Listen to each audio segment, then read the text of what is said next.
everybody, and thank you so much for joining us today. I'm thrilled to be in the Lone Star State for another great Farm Bill listening session.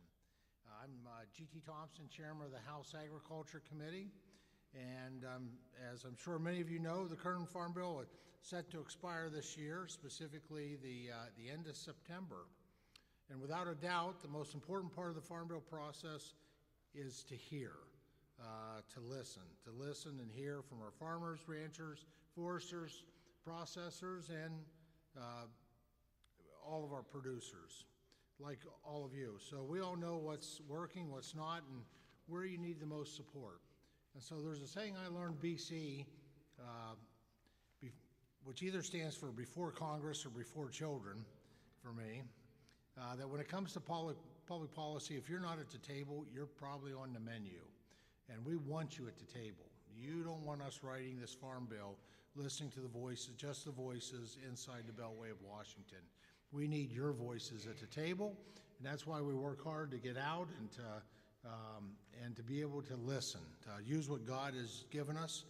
Quite frankly, that's 2 ears and 1 mouth. And so that's why we call this a listening session.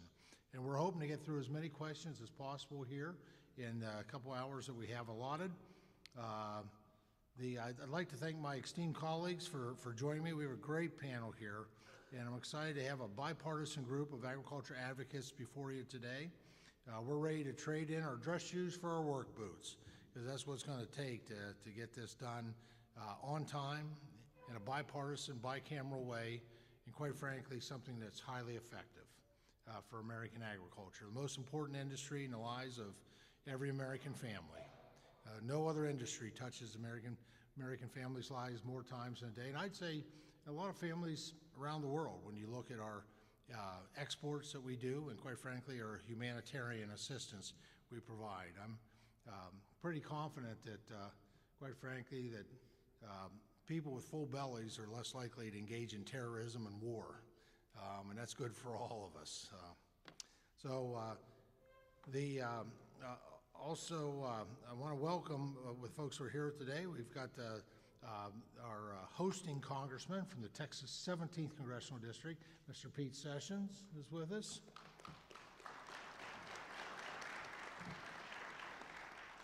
We have the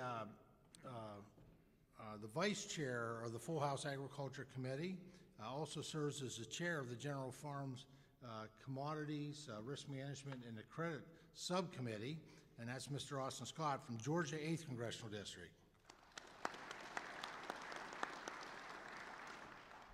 And then the gentleman from Indiana 6, serves as the subcommittee chair for Conservation, Research, and Biotechnology, Congressman Jim Baird.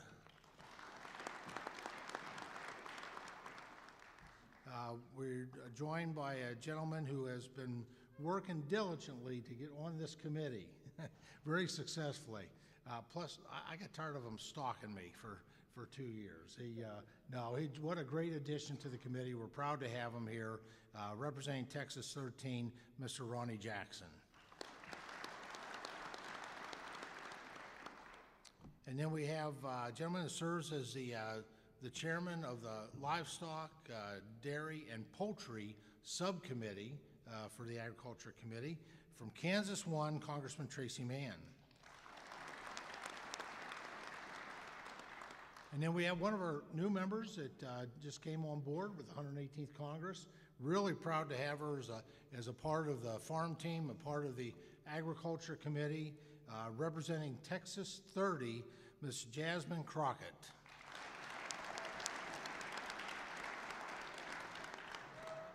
Now, I also want to welcome a good friend of mine that every once in a while I fill in as a stunt double for him. So, no, you don't have blurred vision. This is me and President Zippy Duvall of the American Farm Bureau Federation. And he's going to help us kick things off for us in just a few minutes. Like I mentioned before, we're here to listen. Due to time constraints, I'd like to ask our participants to keep their remarks about 2 to 3 minutes. Now, I know that seems like a small amount, but that's tried and tested. And we get I think we get our best testimony doing that. because folks get right to the point, and that's it's really helpful. And, we do that so we can hear from more voices. And we want to hear from as many folks as possible.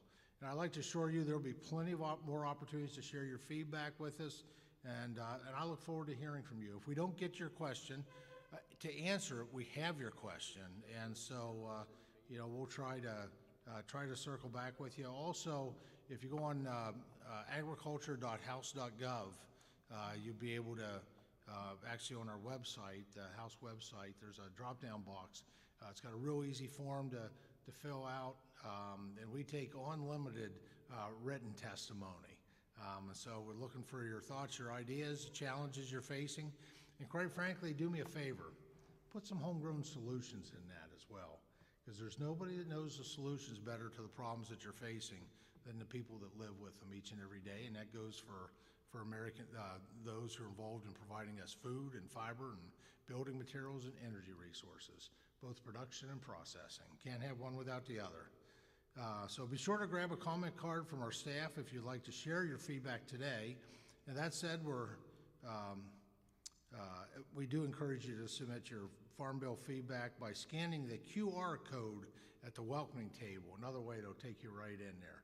Not sure how those QR codes work, but they're pretty cool the way that they do. They'll be able to put you right in touch with us. And with that, I'm going to kick things over to our host here today in Texas 17, Congressman Pete Sessions, for a few words. Mr. Chairman, thank you very much for not only coming to Texas, but to Waco, Texas. And we are honored to have you. You've spent the week. Your members are here. They're hearing about the importance of not only agriculture, but communities and the lives that take part in this important activity to make sure we provide food with proper nutrition to America and the world, and we think that's important. Mr. Chairman, if I could just take one bit of personal pleasure, we are joined today by Judge Starr's beautiful young bride, Alice Starr. Alice, thank you for being here with us today. Your commitment to not only education but also nutrition issues when Judge Starr was president of Baylor University are legendary for processes that help so many children across Texas with nutrition, and thank you very much.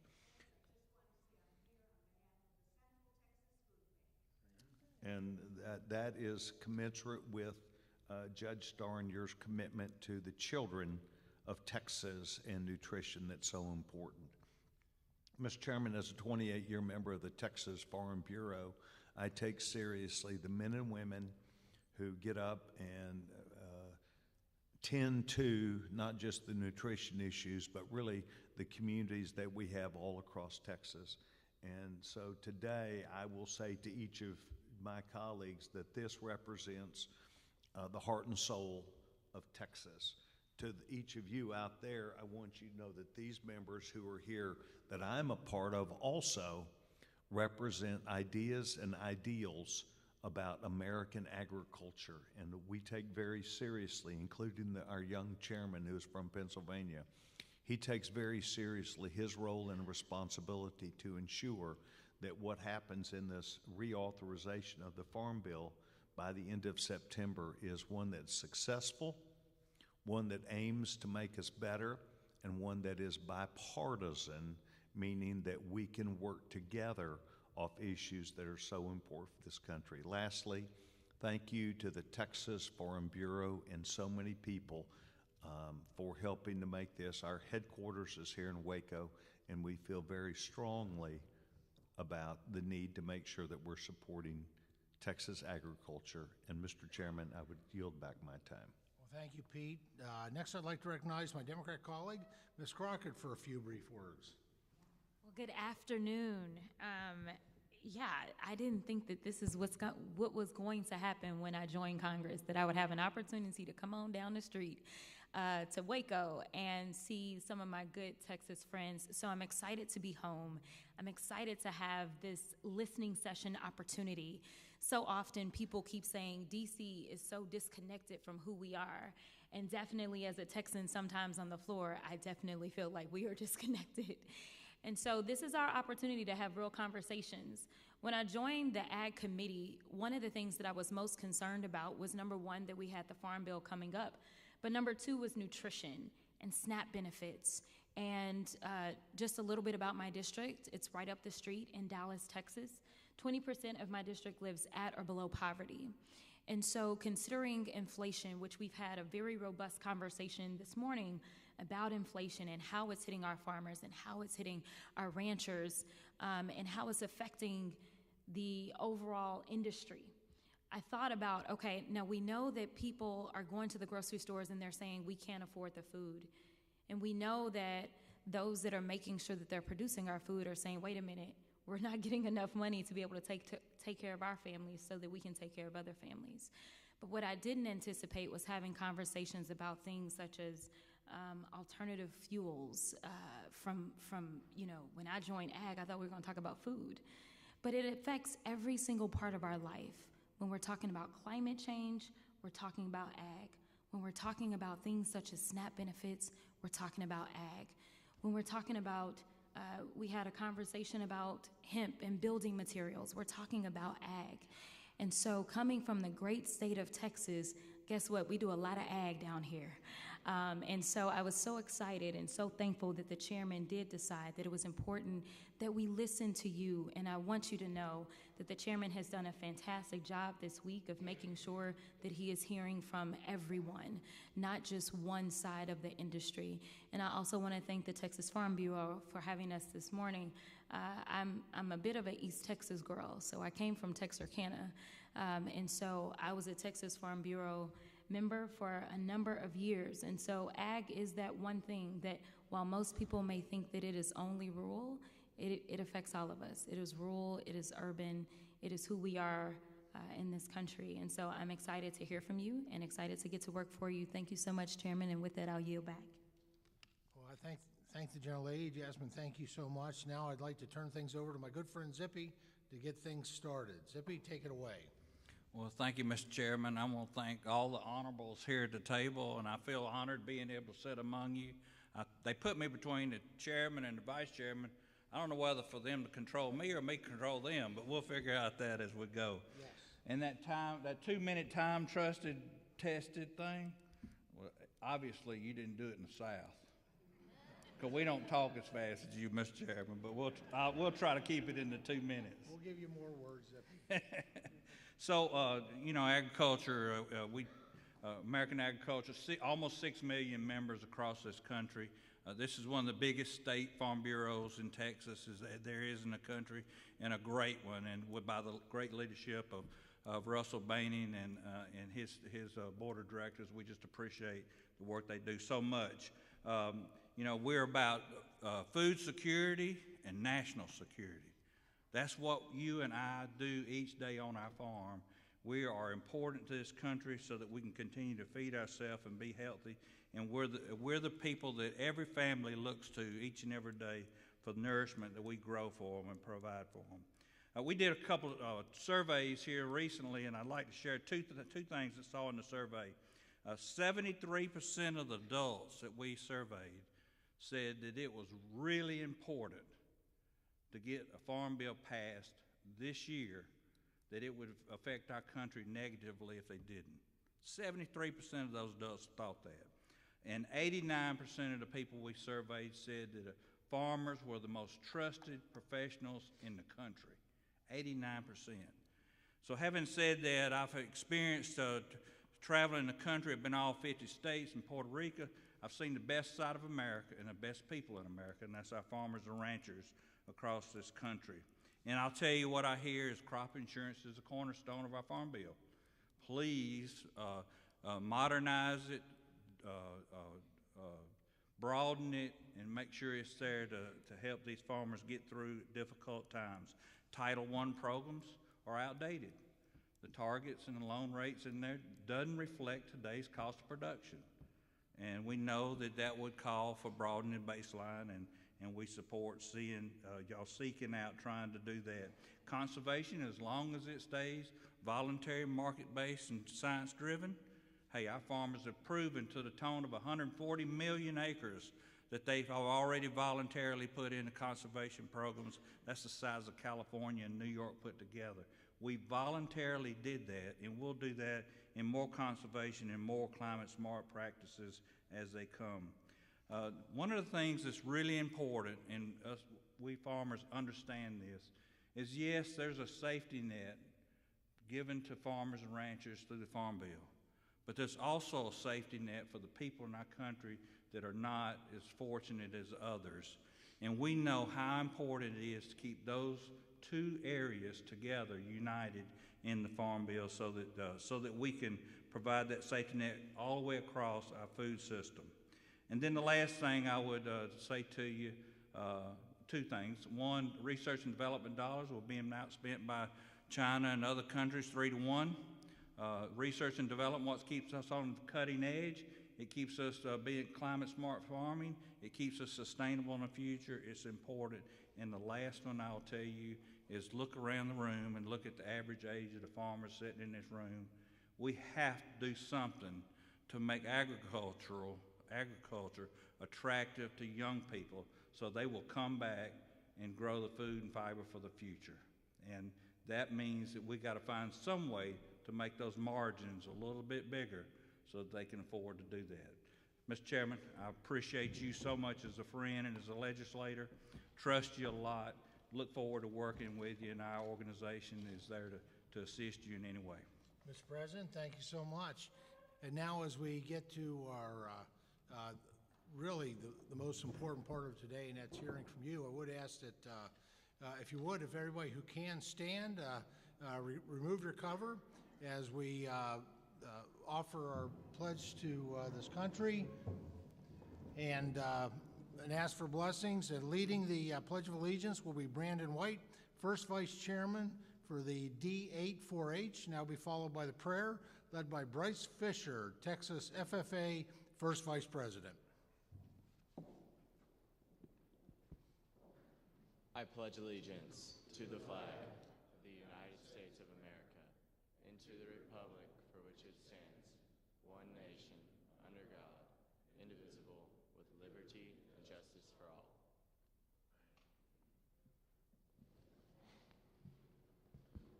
Please bow your heads. Dear Heavenly Father, God, I just thank you for the joy that is agriculture. Thank you for bringing us all here together today with the goal of bettering American agriculture and feeding the world. God, I ask that you give us the courage to speak our minds and you give our elected officials the courage to serve as you would, Lord. God, I ask that you just bring us all here together with the common goal that we want to better agriculture with whatever it takes. God, agriculture is such a fulfilling but hard laboring job, and we're so thankful to be involved in it. I ask that you bless every single person in here as they travel home. I ask that you keep your hand on them and bring peace and safety into our country. God, I ask that you just continue to bless American agriculture and make it abundant for years to come. It's in your name we pray. Amen. Go ahead and please be seated. And a great big thank you to Brandon and Bryce and the two great youth leadership programs that they belong to, 4-H and FFA. How about a big hand for both the organizations and these young men?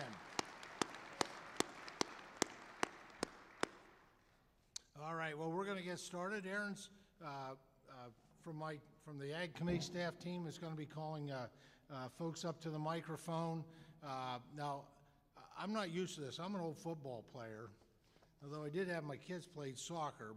So I'm going to throw some yellow and red cards, I guess, just to try to just a visual reminder of keeping us on track, so we get through as many comments and information as possible.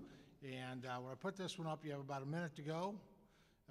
And then this one, I just ask that you kind of wrap up wherever you're at in your thought. Just know that we will take unlimited written testimony as well, both today and going forward. We want your voice at the table for the 2023 Farm Bill. Ms. Aaron, it's up to you. Great, thank you. First up, we'll hear from Jerry Moody, a poultry grower from Omaha, Texas. And we've got 2 mics here, so if we can alternate between the 2 mics. After Mr. Moody, we'll hear from Dee Vaughn with the Texas Corn Producers from Dumas, Texas. And then we'll hear from Trevor Berlin with Farm Credit from West Texas. So let's start with those folks. So Jerry, you're up first. There we go. Okay, thank you. Gosh, I'm first up, and this is the first time I ever spoke to a crowd this big. So anyway, introduce myself. I'm Jerry Moody. I am from Omaha, Texas. I am in the poultry and cattle business. I'm a contract grower, and we have a cow-calf and black Angus operation. I am a first-generation farmer and rancher, although my wife's side of the family has been in farming and ranching much longer than a long time. But for me, I'm a first-generation farmer, been in it 25 years. I left my farm this morning in the hands of my 19-year-old son and a 16-year-old farmhand. So with that being said, I came here because I am passionate and feel that this is a very large, important subject that we need to look at. So in here, I got a question. Who eats chicken? Everybody eats chicken, right? You probably don't hear from many poultry growers. And the reason being is we have no commodity groups. We have to represent ourselves. And I also believe that there's a misconception that poultry growers don't have any risk, and that cannot be further from the truth. We have lots of risks. Somebody's going to talk about some of them here in a little bit, but one of the things that I would like to have consideration in is some kind of a flock insurance where we can protect a revenue protection for poultry growers. There's so many things that are out of our control, whether it be disease, no antibiotics anymore, we can't treat them, whether it be weather-related. There's a number of things that are out of our control that we can't protect ourselves. So anyway, we need that. A couple other things is the USDA 2 proposed rules for the packers and stockers. One of them is the transparency rule. We support that. What we want the integrators to be transparent with us about house cost, debt, grower compensation, how bird weight. That makes a huge difference. You take quarter of a pound off my birds, that's $12,000 a year on a 6-house farm, and I've got 11 houses. I've got 2 farms like that. Number of flocks a year, bird health, et cetera, et cetera. And the last thing is the proposed rule number 2 is about retaliation, where if growers have some kind of concerns about the integrator, that those integrators can't come back and retaliate against us by holding birds out, whatever it might be. You know, I feel like I'll close up with this, and kind of going on what Zippy said. I feel like I'm a little fish in a very big pond in the chicken industry. But if we keep taking the little fish out of the big pond, there's no pond anymore. Thank you. Jerry, thank you so much.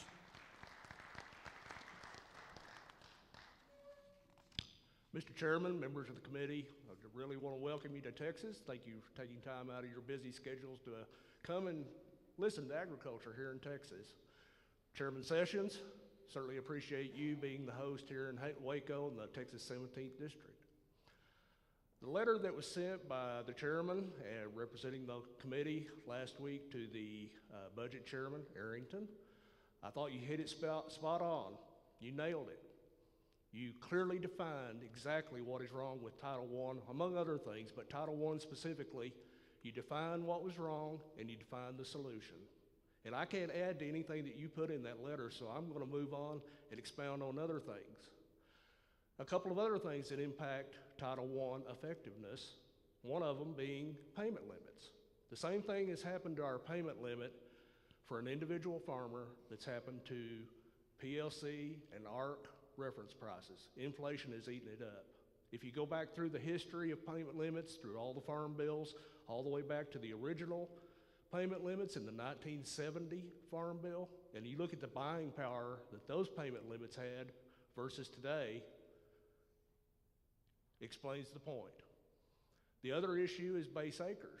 A lot of our producers don't have base acres, or they don't have a crop base acre for what they're growing today. Maybe they grew it 20 years ago. We need to do something there, and we'll be providing some solutions on that as well, or some ideas for y'all to consider. A third issue is crop insurance. We hear all the time about, well, we need to link crop insurance to climate change practices or conservation practices. That may be all well and good, as long as it's actuarially sound. Same thing with means testing and caps. Those things impact the actuarial soundness. If you drive acres outside the program, outside of crop insurance, the few acres that are left that are being insured have to pay more.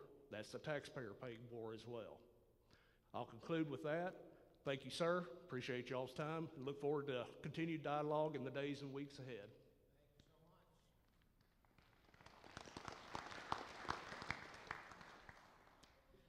Chairman Thompson, members of Congress, my name is Trevor Burline. I own and operate Burline Angus Ranch based in McLennan County, but we also operate cattle herds in McLennan, Hill, and Bosque counties. In addition, I currently serve on the Young, Beginning, and Small Farmer Advisory Committee for Lone Star Ag Credit. I would like to briefly highlight a few key points on behalf of Farm Credit. For more than 100 years, Lone Star Ag Credit has been at the forefront of financing agriculture for rural Texas. Based in Fort Worth, Lone Star operates 15 offices in 48 counties, and we proudly maintain the position and values of independence, strength, stability, and service in meeting the financial needs of agriculture. As a lending cooperative with more than 12,000 customers and a loan volume of more than $2.5 billion, Lone Star is committed to supporting agriculture and rural communities by providing reliable and consistent credit to farmers, ranchers, as well as agribusiness.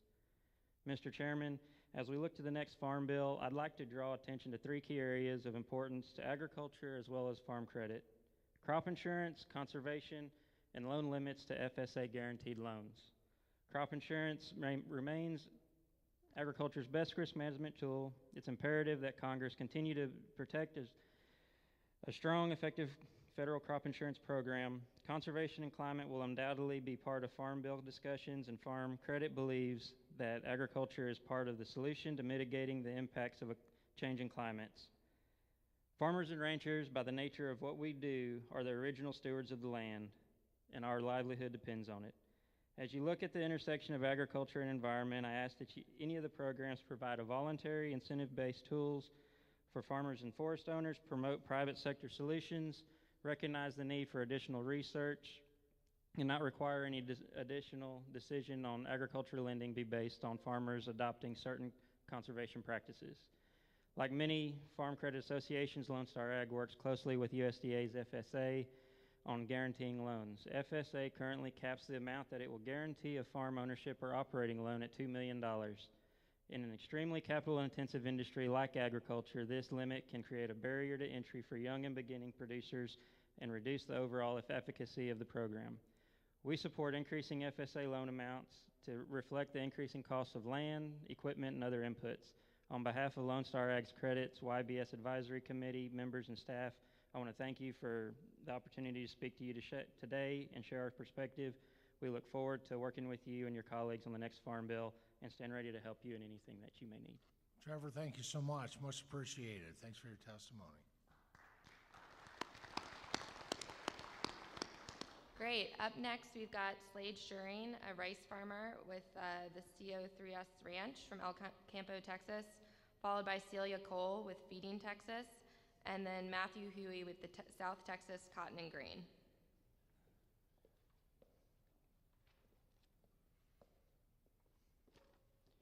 Hello, Chairman Thompson and members of the committee. My name is Slade Shuring. I'm a fourth-generation rice farmer, cattle rancher, and landowner from El Campo, Texas, located down in Wharton County, down along the Gulf Coast. I also sit on the board of directors for the Wharton County Soil and Water Conservation District, and I'm the area chairman for our local Rice Belt Ducks Unlimited chapter. Myself, along with my parents, are heavily involved with Ducks Unlimited, not only because of the connection that DU has with rice farming and waterfowl, but also because of their dedication to conservation. To name a few of the programs I'm associated with is the Rice Stewardship Program, EQIP, RCPPs, and the TPWP programs. The Rice Stewardship Program, partnering with USA Rice back in 2013, is a prime and key program for the future of the rice industry. This program not only helps us producers, but also it uses to create and desperate build needed habitat for migrating winter waterfowl. The Rice Stewardship Program uses Farm Bill voluntary incentive-based conservation programs to help not only create this habitat, but also implement new conservation practices that work well within each rice producer's own operation.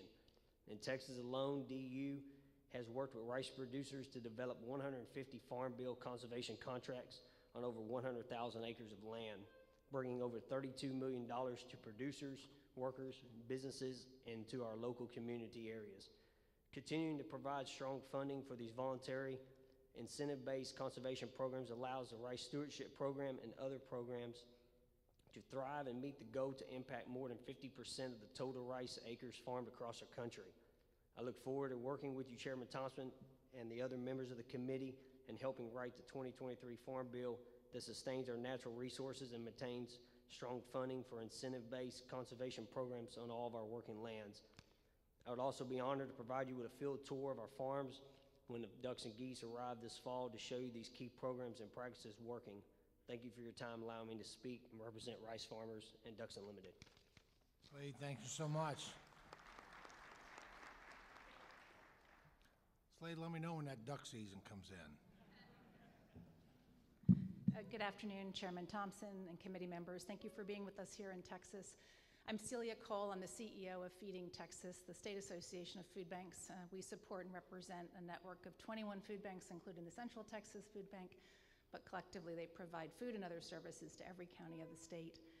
We have the second largest SNAP program in the country and obviously among the highest rates of food insecurity. So Texas offers some clear insights into what makes SNAP work and what doesn't. And I'd like to share some of those insights with you here today. First, as in the rest of the nation, I just want to emphasize that SNAP is the biggest and most efficient tool we have for fighting hunger. In the broader ecosystem of hunger relief, it is doing the heavy lift. For every meal that food banks put on the table in Texas, SNAP puts 9. So when you improve access to SNAP benefits, it obviously increases food security, but also reduces strain on other parts of the system. And in contrast, when you cut benefits, it increases that strain.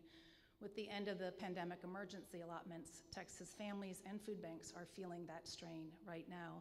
And Texas retailers, in particular those located in rural communities with lots of mom and pop grocers and smaller food stores, are feeling the impact of those cuts as well. So I encourage you to keep the importance of access to SNAP and the adequacy of those benefits top of mind throughout Farm Bill discussions.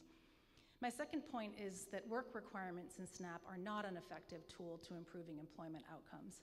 As you know, most SNAP recipients are kids or seniors, people with disabilities. They're not expected to work, but among those who are, many either just lost a job, are working, or have really significant barriers to employment. And while Texas is a leader, I think, in SNAP administration in many ways, our approach to sort of very cookie-cutter work requirements and strict sanctions is a real policy miss. Instead of receiving job training or upskilling that could help someone increase their earnings or services to remove barriers to employment, instead, mandatory participants spend hours every week documenting the time they spend looking for work.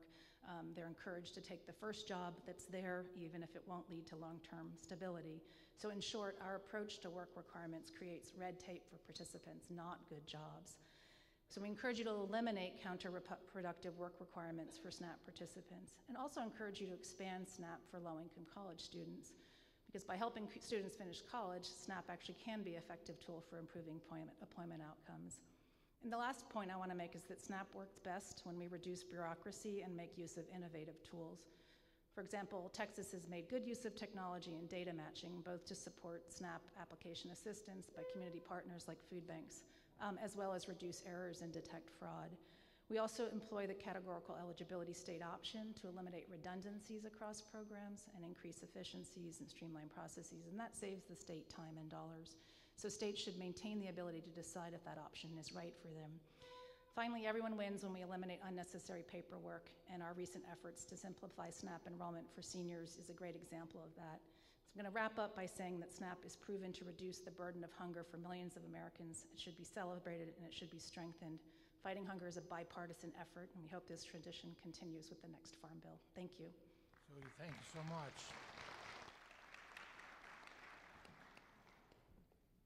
Mr. Chairman and committee members, thank you again for making your way to Texas. Your time here I know is valuable, and we really appreciate you taking time to listen today. I'm Matt Huey, for those of you who don't know me. I farm and ranch near Beeville, Texas. We have a row crop operation that grows cotton, corn, grain, sorghum, wheat, and a cow-calf operation, and a ranch-to-table beef business. I'm here today to represent South Texas Cotton and Grain, and I'm also the past chairman of the Southwest Council of Agribusiness. Everybody in this country has experienced inflation and inflation-related costs, and agriculture is no exception to that.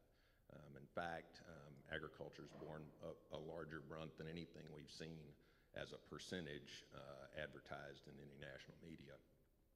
My costs on my farm are up about 50% over the last 3 years for break-even prices, and I hear people talk about that around the country. I think when we talk about the pieces of that in terms of fertilizer, fuel, labor, chemistry, and interest, interest is up 100% in 1 year, and I finally say I have more notes than a piano. When we look at those numbers and we talk about what that's going to mean when we write this farm bill, I think it's absolutely imperative that we have more money. I appreciate the letter. I thought it was fantastic that y'all wrote this last week, and I think that there's a lot of concern among our groups that if we don't have that money, that going forward to try to write this bill probably has more risk than reward. Thank you, sir. Matt, thank you so much. Appreciate your testimony. Great. Up next, we've got Brett Erickson from Little Bear Produce in Edinburgh, Texas, followed by Daniel Berglund, president of the Texas Soybean Association, and then followed by Dr. Cliff Lamb, director of Texas A&M AgriLife Research. Good afternoon, Chairman Thompson, members of the committee. Thank you for coming to our great state. My name is Brett Erickson, and I represent Little Bear Produce. I'm also here today as a representative of Texas International Produce Association, the Texas Vegetable Association, and International Fresh Produce Association. Little Bear Produce is a family-owned and operated grower, packer, shipper of fresh greens, onions, and melons located in the Rio Grande Valley. We farm over 40 different commodities on 6,000 acres in Texas, New Mexico, Georgia, New Jersey, Peru, and Mexico. We employ over 700 people between full-time and seasonal. Farm policy is food policy. What Congress includes in the next farm bill is crucial to the produce industry in Texas and throughout the U.S. Today I'm asking for your action on 3 areas. In Texas, we are being flooded with people, yet barely an ag worker in sight. The ag labor shortage is a national food security crisis. While Congress has repeatedly punted on fixing ag labor, the importation and consumption of foreign-grown produce continues to accelerate. We are now more dependent on foreign-grown fresh produce than we've ever been in the history of this country. I hope you have your staff fact-check me that with USDA. In an age when Republicans and Democrats disagree on how to fix just about anything, both parties seem to agree that it's okay that imported produce is surpassing American-grown in the grocery store, and that U.S. specialty crop growers have been placed into an unlevel playing field which favors foreign producers. Unfortunately, this has been largely created by our own officials and elected or government agencies creating this here on our home turf. Since Congress refuses to tackle ag labor head-on, you can help alleviate our labor needs by investing heavily in the R&D of mechanization and automation for specialty crops. If you won't give us the people, give us the tools and technology to become more competitive domestically and globally. Next, water. We're running out. Our irrigation delivery systems are decrepit and broken. You can't legislate rain, but you can fund infrastructure projects to more efficiently manage and deliver the water that we do have, especially in rural and underserved regions like South Texas. Finally, we need effective specialty crop insurance programs. Texas has over 60 specialty crops, yet crop insurance is available for 2. Please work with our industry to develop meaningful insurance offerings that help protect us. The Specialty Crop Farm Bill Alliance has provided the committee with recommendations on how to improve crop insurance, and we support those ideas. Thank you all for your time today. Brett, thank you so much.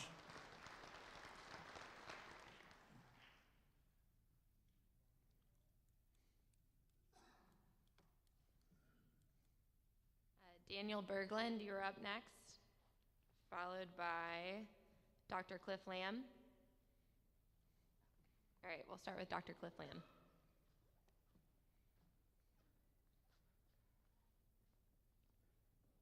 Mr. Chairman and committee, thank you for being here and for listening to all of the all of the agriculturalists in the room. I'm Cliff Lamb. I serve as the director for Texas A&M AgriLife Research.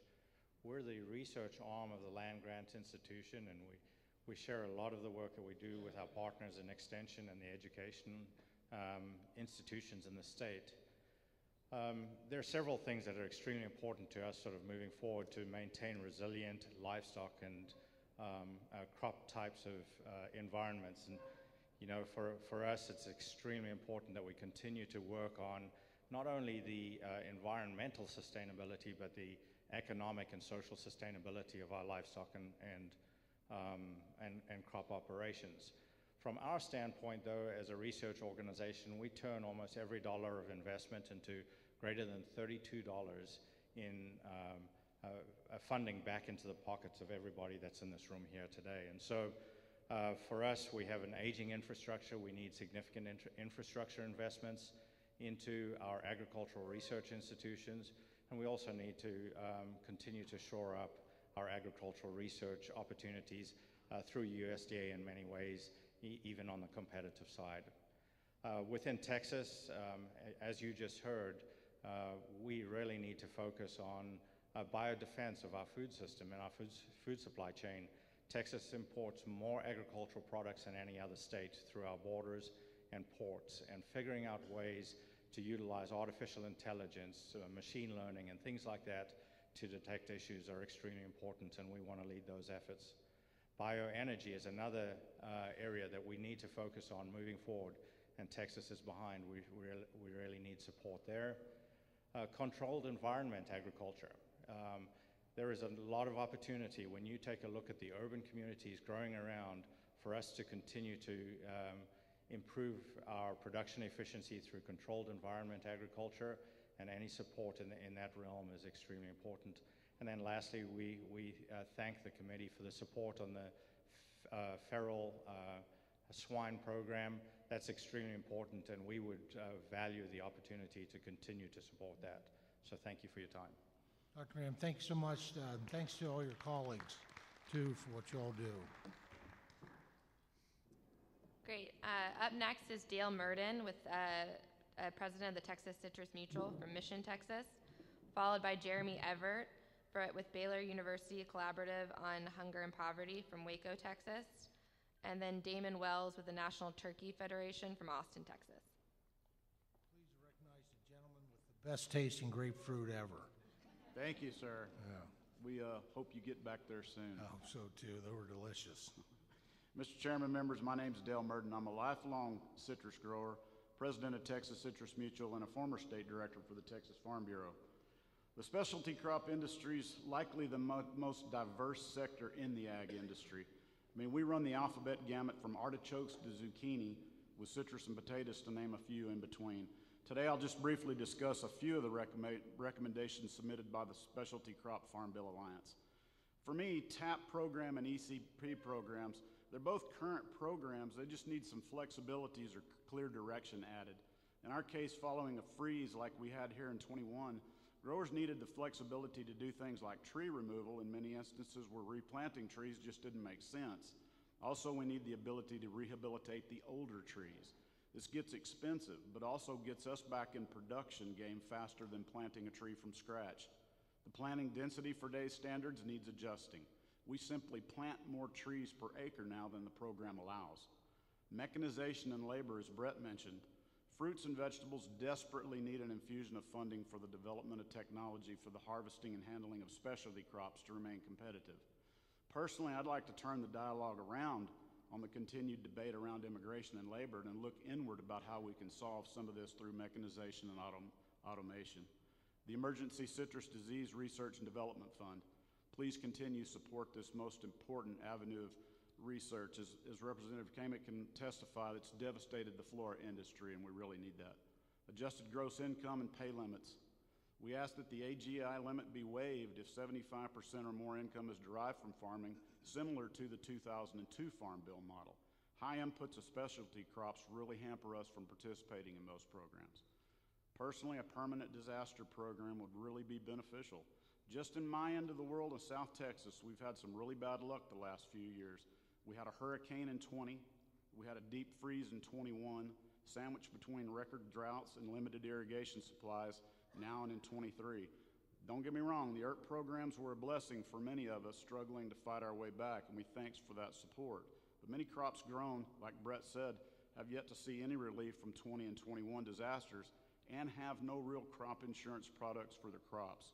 So a permanent disaster program would be very much needed. Water. Our industry works very closely with our sugarcane producers in the Rio Grande Valley.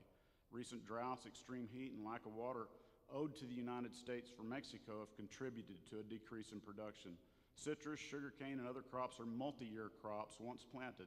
The farm is invested for several years, so a problem one year affects multiple crops of production.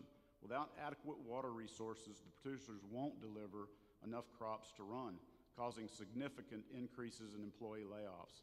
We need disaster assistance, better crop insurance policies, and we all need stability with our own water resources. We appreciate y'all being in Texas very much. Thank you. Dale, thank you so much for your testimony.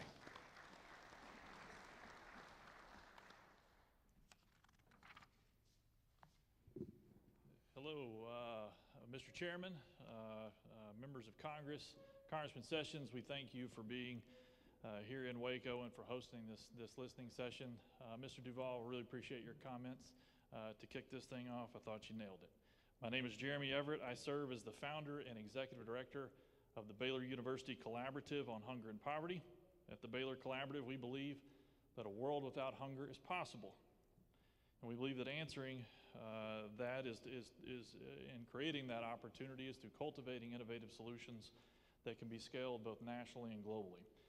The tools we use to achieve this are research, public service and innovation, and public policy.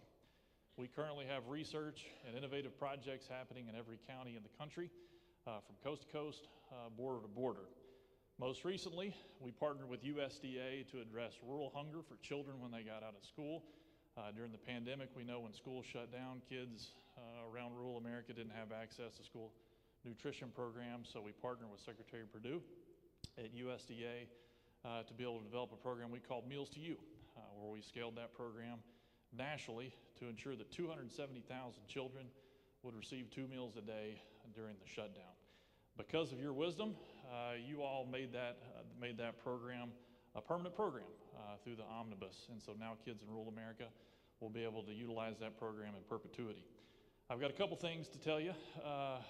One, in the Farm Bill, there's provision for public and private partnerships. We certainly believe that no one sector can end hunger alone, and so we ask that you include that provision and expand it to ensure that both nonprofit organizations can come alongside government, faith communities, and industry in addressing the issue of hunger.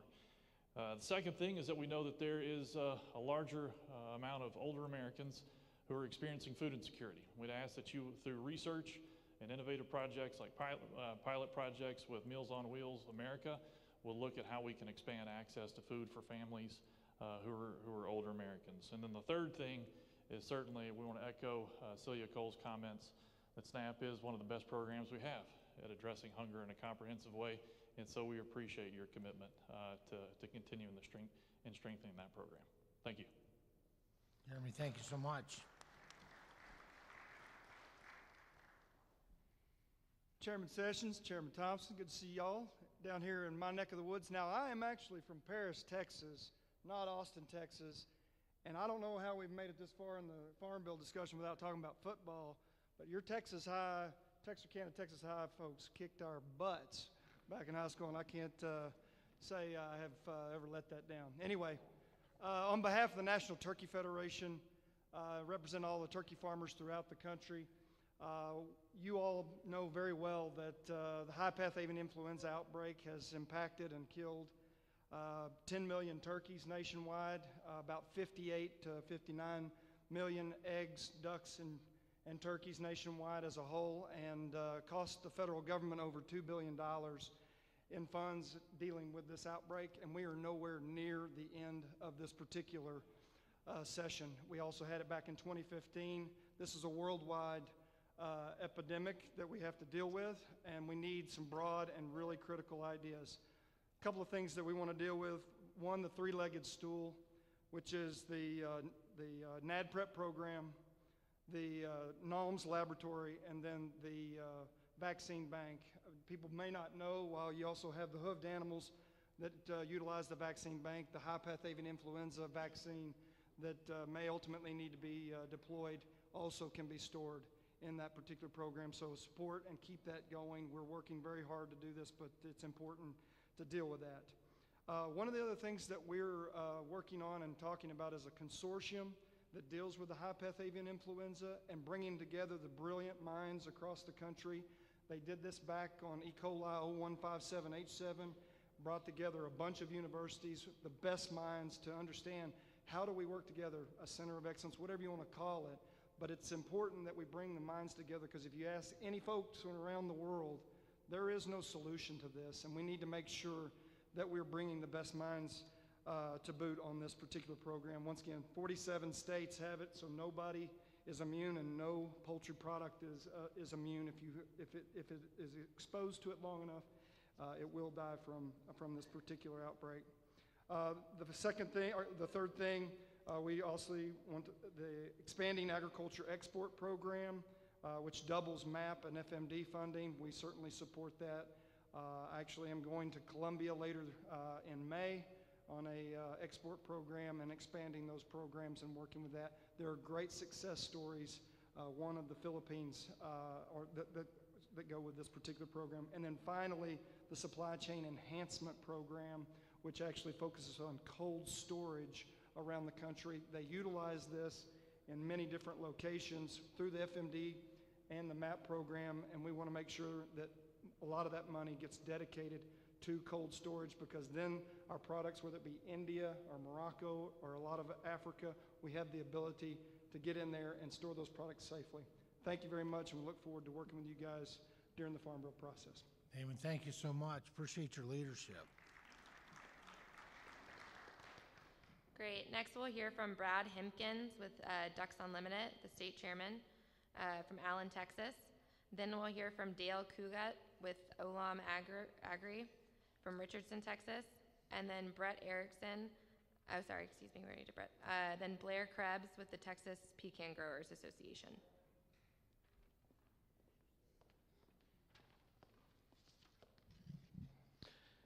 Howdy, Chairman Thompson and colleagues, fellow Eagle Scouts. I want to thank y'all for putting this together today and serving on the House Ag Committee. My name is Brad Hempkins. I'm from Allen, Texas. I serve as the state chairman for Texas Ducks Unlimited. Ducks Unlimited is the world's largest conservation organization for waterfowl and wetlands, with over 1 million supporters worldwide. I represent over 53,000 dedicated members across the state of Texas. So speaking on behalf of Texas Ducks Unlimited today, you got to hear from a rice farmer, Mr. Shade Shearing. That's a great example of how DU works with farmers and ranchers and landowners.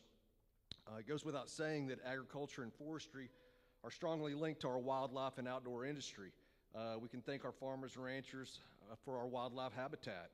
We're proud of DU's long 87-year history of working with farmers and ranchers to deliver voluntary conservation, and we look forward to continuing our work to sustain our country's natural resources and proud rural communities. The conservation programs included in the Farm Bill are a key part of the safety net used by farmers and ranchers to maximize on-farm efficiencies, productivity, to maintain soil health, water quality, wildlife habitat on their lands. Conservation is high demand in this country, particularly how DU and our friends in the agriculture world practice it. This is a voluntary and incentive-based program. Respectfully, we'd like to ask your colleagues to support the most efficient and important conservation programs in the Farm Bill. Those include Regional Conservation Partnership Program, the EQIP, the Conservation Stewardship Program, Agricultural Conservation Easement Program, and the Conservation Reserve Program, CRP. We look forward to working with you, Chairman Thompson, and your colleagues from Texas in writing the 2023 Farm Bill that sustains our natural resources. Thank you very much for your leadership. Thank you very much. Thanks for your testimony. Good morning. My name is Dale Kugat. I'm with Olam Agri. We're actually a cotton shipper out of Richardson, Texas. My comments is mainly coming from me personally. I worked for USDA for 10 years. I really hope we don't forget USDA in regards to these farmers work extremely hard to make a product, but we don't have good price discovery. For example, in the cotton industry, Texas is the second largest state, but yet under NASS, we're given one number for all of Texas versus the 17 other states. But mainly it's due to budget cuts. And I can tell you that's not just NASS, but across the board, price discovery is the most important thing. As a cotton shipper, we sell cotton all over the world, and we can make more money on that price discovery than you can on growing cotton or growing any product. End of the day, if you can't make money, these programs are only supporting you from a government standpoint. I think we need to be looking from the marketing standpoint of letting these guys make more money by, like I say, better price discovery through some of these other programs. Thank you. Very good. Thank you, sir.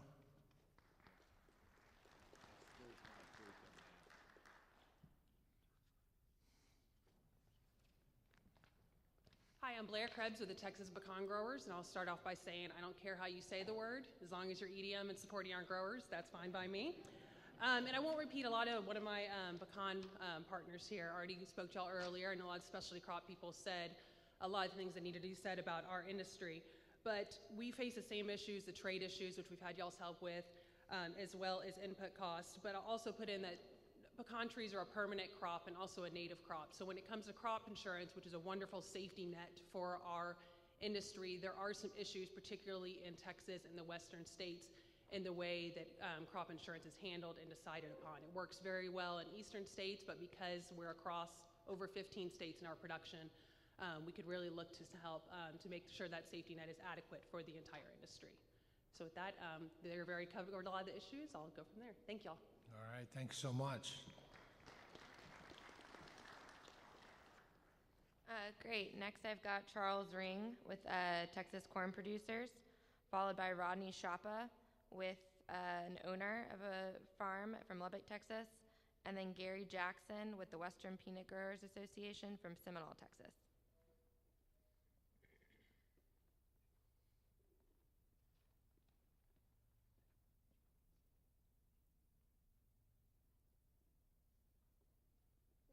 All right, is Charles not here? All right, moving on, is Rodney here? All right, okay, you can use that mic. Thank you for the opportunity to be here and speak before y'all. I'm here to speak on the CCC 941 Adjusted Gross Income Form.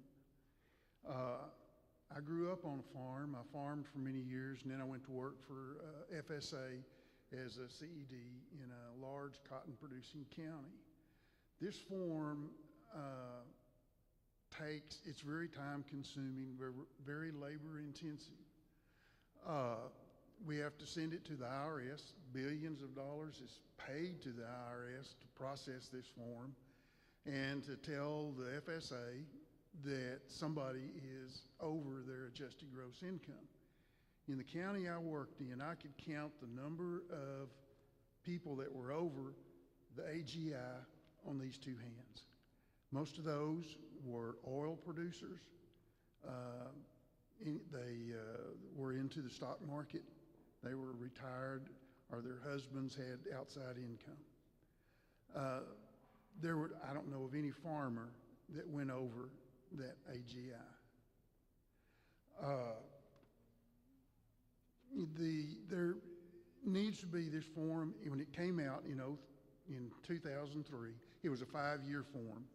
The mistake made was that operators could sign for the owners.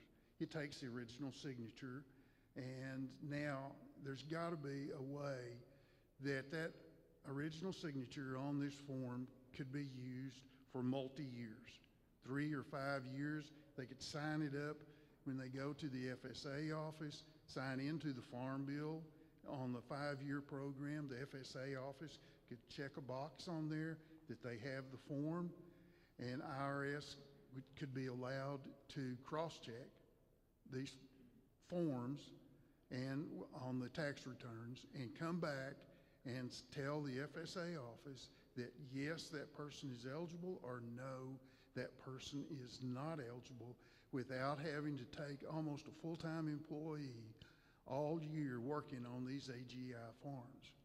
We had over 4,300 owners and operators, and I had one lady, that's almost all she did all year long, was to process these forms, enter into the computer, mail them to IRS. The IRS sent them back, and we had to file them again.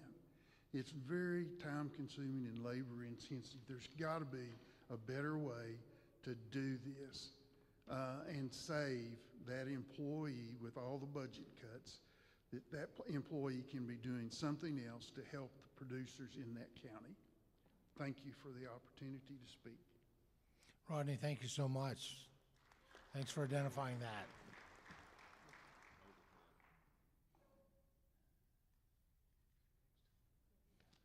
Good afternoon, committee. My name is Gary Jackson. First of all, thank you all for coming and spending your time with us today. I'm with Western Peanut Growers, West Texas.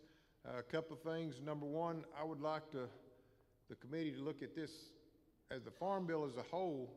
I think maybe needs to be looked at in the context of food security and for security for our nation. You look back the last 3 years or so, what's gone on in our nation and the problems we faced. Can you imagine if we didn't have a strong agriculture backbone in our country where we might be today? So as we go forward, I wish you guys would maybe, I know y'all understand that, but maybe convince some of your fellow congressmen that it needs to be looked at in a different light. I want to reiterate what the young man said a while ago about the inflation. Some of you folks, I don't know about y'all, but that young man, I don't know if he's got enough gray hair to remember the 80s and what we went through. Some of you guys remember that? And inflation, high interest rates, and then commodity prices fell. What happened then? My area was devastated. Lots of families lost their farms, never to return. Those that were able to stay on the farm were wounded financially for a long time. We don't want to ever see that in our country again. That was a terrible situation for our ag community. We don't want to see that, guys. We've got another problem with regulation. Some of these regulations look great on paper, but when they get out to the farm level, they cost a lot of money, and guys, they really don't do a whole lot to help anybody, to tell you the truth. So if there was a way to write some of these regulations that would, I know their intentions are good, but sometimes it just doesn't work on the farm level. So if there would be a way to have a little more oversight on the regulations. And again, we thank y'all for your time, and we know you've got a big job ahead of you, and we appreciate your work. Thank you, guys. Gary, thank you so much. I apologize in advance if I butcher your name. Selena Esquan with the National Young Farmers Coalition from Bremond, Texas, followed by Tony Atkins with the American Livestock Markets and Dealers Association from Fairfield, Texas, followed by Catherine Byers with the Houston Food Bank.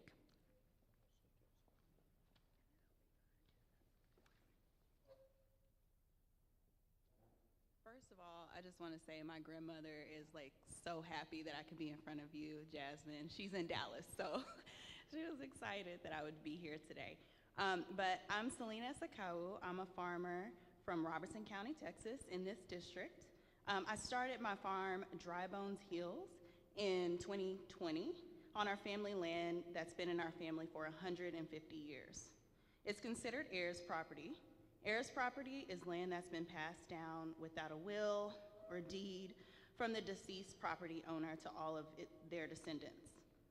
While we have the right to use our property, obtaining a clear title and resolving estate issues remain a problem. I've been involved in food access and agriculture for 10 years, and recently I left the Dallas area in order to live out my dream by coming back home, growing various fruits and vegetables for my rural community and to sell at farmers markets. But living on our property is a challenge. Currently, we're trying to keep up with increasing property taxes, generate viable income streams, maintain the land, develop infrastructure, increase family involvement, and much more. I'm a land fellow with the National Young Farmers Coalition, and there's 100 of other fellows just like me that are working to support equitable land access for young farmers. The need is urgent, but so is the opportunity. Nearly half of the U.S. farmland is expected to change hands within the upcoming decades. And young farmers are leaving agriculture because they cannot secure land. This farm bill is a pivotal moment to invest in the individuals who will steward agricultural land and grow food for our communities into the future. For this new farm bill, I'm asking that you continue to invest in heirs property relending program and expand funding eligibility to include administration of program funds by relending entities. Federal policy can and should acknowledge current stewards' work and bolster incentives for farmland owners to transition land to the next generation of farmers, especially farmers of color. Things such as absentee land ownership, legal complications, risk of partition sales, high costs of living, and lack of incentives also make land retention for heirs property owners difficult. In my community of less than 100, several acres of farmland have been bought out by developers. We are losing the opportunity for people to be entrepreneurs and losing valuable farmland that can feed our underserved communities. Losing this land is changing the culture of my community, thereby changing the culture of Texas. Please support young farmers accessing land. Thank you for your time. Selena, thank you so much.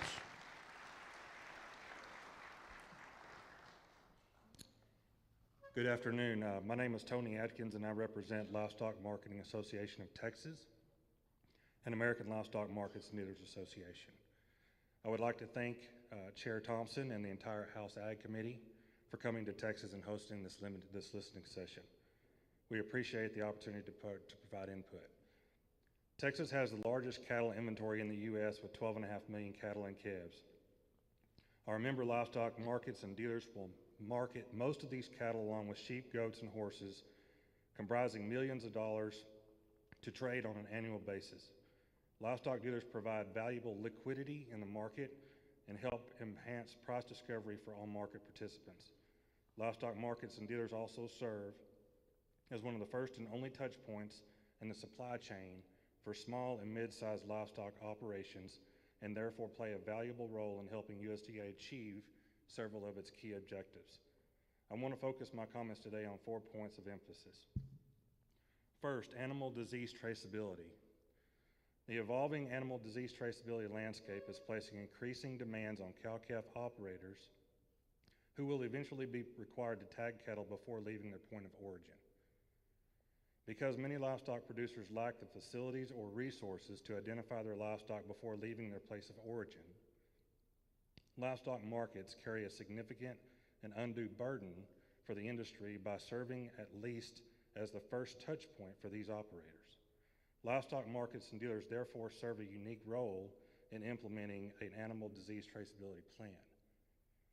We ask that USDA recognize that livestock markets and dealers work with all forms of animal identification, all classes of cattle, and are required to meet a variety of state and federal regulations regarding animal movements and record keeping. Due to the complexity of livestock markets and dealers, bear a disproportionate share of the burden for providing these technology, labor, and animal health risks to comply with animal disease traceability regulations. Our members are supportive of animal disease traceability and its goals. However, the compliance burden and investment requirements are significant and involve significant cost-benefit evaluations.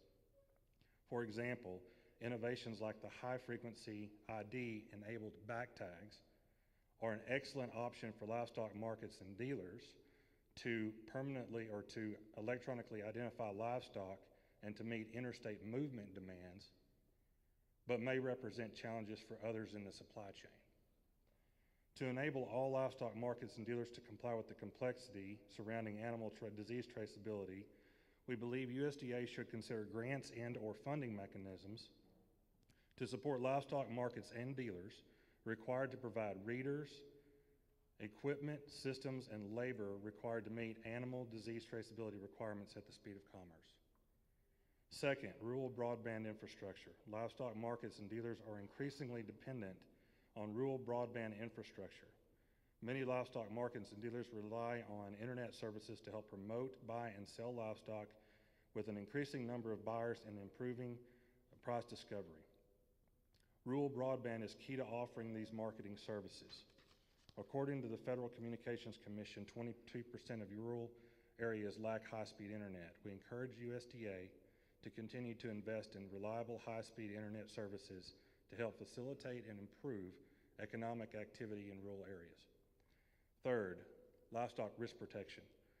Price loss protection programs such as livestock risk protection and livestock gross margin insurance have proved invaluable for producers seeking affordable price risk protection. The premium calculation methods and straightforward approach are appreciated by many producers. We encourage USDA to continue funding and enhancing these programs to help producers manage risk and preserve valuable operating capital. Finally, dealer statutory trust. It is important to note that the 2018 Farm Bill charged the Secretary of Agriculture with conducting a study to determine the feasibility of establishing a livestock dealer statutory trust. Livestock markets and dealers have operational methods and customs which are uniquely adapted to the regional nature of their businesses. Southern and northern livestock markets operate in completely different ways. We believe the feasibility study did not adequately consider the realities of livestock markets and dealers in the southern U.S. The Securing All Livestock Equitable Act, also known as the SALE Act, was included in the 2020 HEROES Act and became law in the late 2020. This law was well intended, but was ultimately enacted without fully considering the impacts on all livestock markets and dealers. Our member livestock markets and dealers have adapted their business practices to work within this new law, but it has created an undue burden on livestock markets and dealers. We hope that USDA will consider unique regional differences in livestock markets and dealers when considering potential requirements for future animal disease traceability or other regulatory actions. Again, thank you for coming to Waco to host this listening session, and we'd be happy to answer any questions you may have. Thank you. Thank you very much. Catherine, before you begin, I'm just going to call up Henry Witt with the City of Mart. He will be after you, followed by Josh Long with American Plant Food. Good afternoon. My name is Dr. Catherine Byers, and I'm the Government Relations Officer at the Houston Food Bank. We cover an 18-county region in Texas and are the largest distributor of emergency foods across the country. While there's more in my written testimony, I want to focus today on the Farm Bill as an opportunity to increase the government's investment in the distribution of more nutritious food from farmers, ranchers, and producers to communities in need. I'll begin with the Emergency Food Assistance Program, TFAP. As highly scrappy and trusted partners in their communities, food banks are able to distribute this nutritious food directly to communities with emergency food needs. Food banks also have the means to solicit funds that offset the storage and distribution costs that TFAP administration currently does not fully cover. TFAP is approximately 40% of the product available to food banks across the country. It is a vital resource to the communities we serve, but authorization levels need to rise so Congress has the opportunity to provide more funding. It's also critical that food banks continue to serve as the main TFAP distributing partner to communities in need. Farm-to-food bank projects that fall under TFAP provide a more direct way to build relationships between farmers and the food banks that serve the community. These projects offset the costs of harvesting, processing, and packaging food donated by the agricultural industry. The food is then distributed to the community by food banks that have the experience and infrastructure to support emergency food distribution. We would recommend eliminating the need for state match for these projects so more states can participate in the program.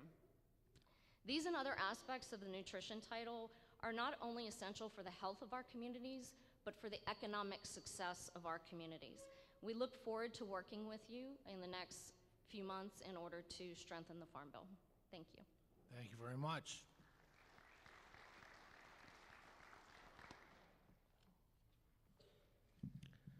Good afternoon, Chairman and Committee.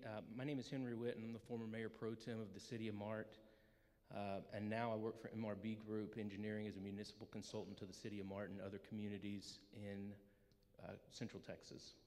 Mart is a rural agricultural community 20 miles east of Waco with a population of about 2,000. The median income in Mart is about $20,000 a year. The people in Mart don't make a whole lot of money, but they're real proud, and their football team will probably whoop yours. Mart's water system is unique in that they have two sources of drinking water. They have surface water from a lake, and they have groundwater from a well. The well water is not suitable for consumption by itself because it contains arsenic at a level higher than EPA allows. To fix this, they blend the surface water from the lake with the groundwater from the well to dilute the arsenic level to an acceptable EPA level.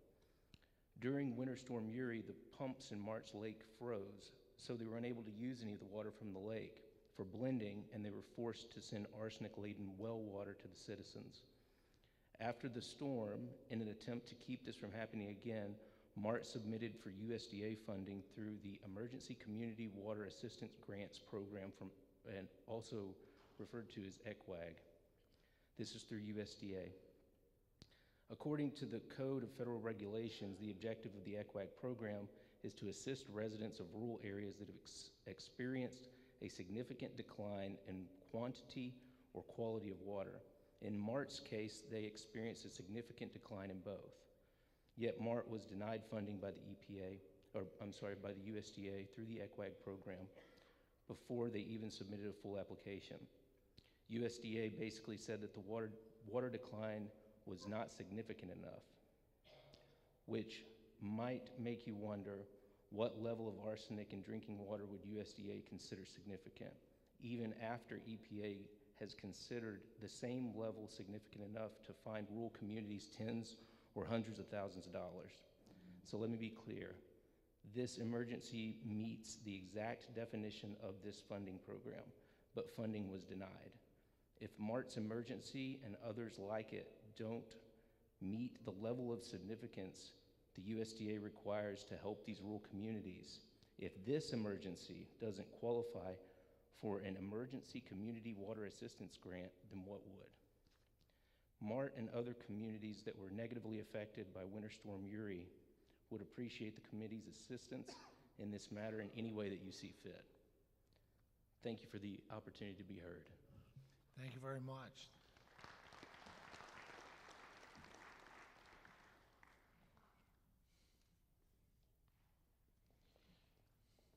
Good afternoon, Chairman Thompson and members of the Ag Committee.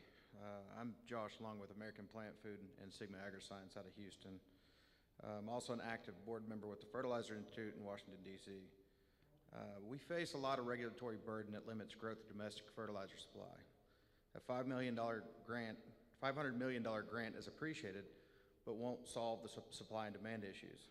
Removing regulations would help supply for farmers, and most of the policies are summarized in the SUSTAIN Act. I know you've heard recently from Corey Rosenbush at TFI when he testified, but we would appreciate support for these policies in the House. Specifically, we would hope someone will sponsor the companion bill in the House. Lastly, and I realize it's not something necessarily before the Ag Committee, but I want to point out another issue that impacts Ag greatly, specifically in Texas, and that is the hours of service related to transportation of farm goods. The 150-mile ag allowance, I just want to point out the size of some of the western states, especially Texas, and 150 miles barely gets you anywhere, in these western states. I encourage you guys to ask more questions in this arena and look into this further and how you can help ag transportation. So thank you very much for your time. Josh, thank you. Next up is Mickey Edwards with the Texas Farm Bureau, followed by Roy Janik, a retired NRCS employee from West Texas, followed by Walt Hagood with the Texas Farm Bureau, and then Chuck Frazier with the Lone Wolf Whitetail Ranch. I'm Mickey Edwards from Lampasas County. I'm a small farmer and rancher. We do hay and cattle and a little direct beef marketing. Thank you for being here, Chairman Thompson. I really don't have specific solutions. What I have is a philosophy. Profit is not a dirty word. Farmers and ranchers, in order to stay open, expand their operations, provide for their families, have to have profit. As you look at the supports, the safety nets that we have, be sure and keep that mantra in mind that profit is not a dirty word. And we really appreciate your support and you being in Texas. Thank you. Thank you, sir.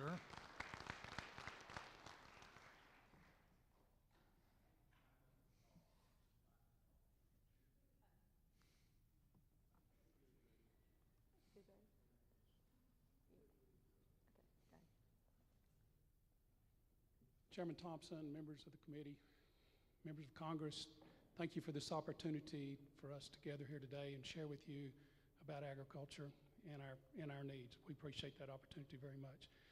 I'm Walt Taygood. I'm State Director for Texas Farm Bureau. I've been farming in the Lubbock area for 44 years. This will be my 44th crop, primarily cotton. I also serve on a community bank board there in Lubbock, and I've held that position for 23 and a half years.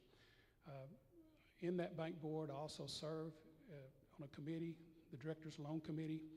I've served in that position all these years, and this has given me a different set of lens to look through than most of my friends that are just producers.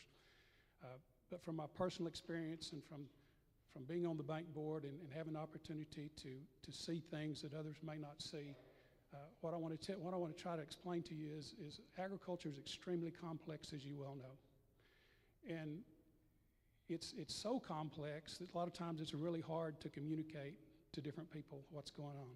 And so when we have certain programs that come up, just like right now, I'm a little bit concerned about, climate smart, because all of us in agriculture are very concerned about our environment and our climate, and we want to participate in whatever we can do, but at the same time, we don't want to take on a burden that is beyond what we can take on.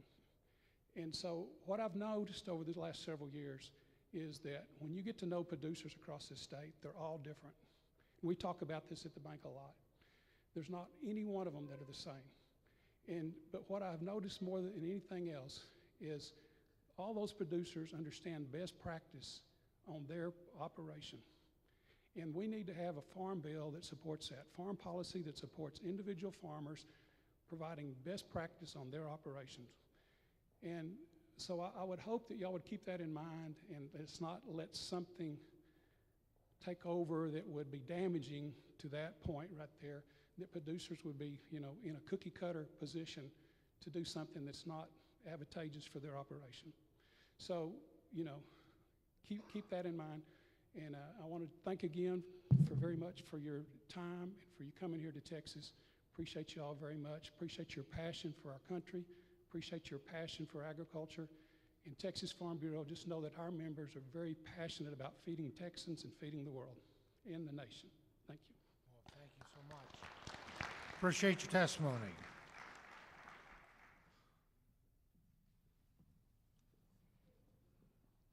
Is Chuck Frazier here?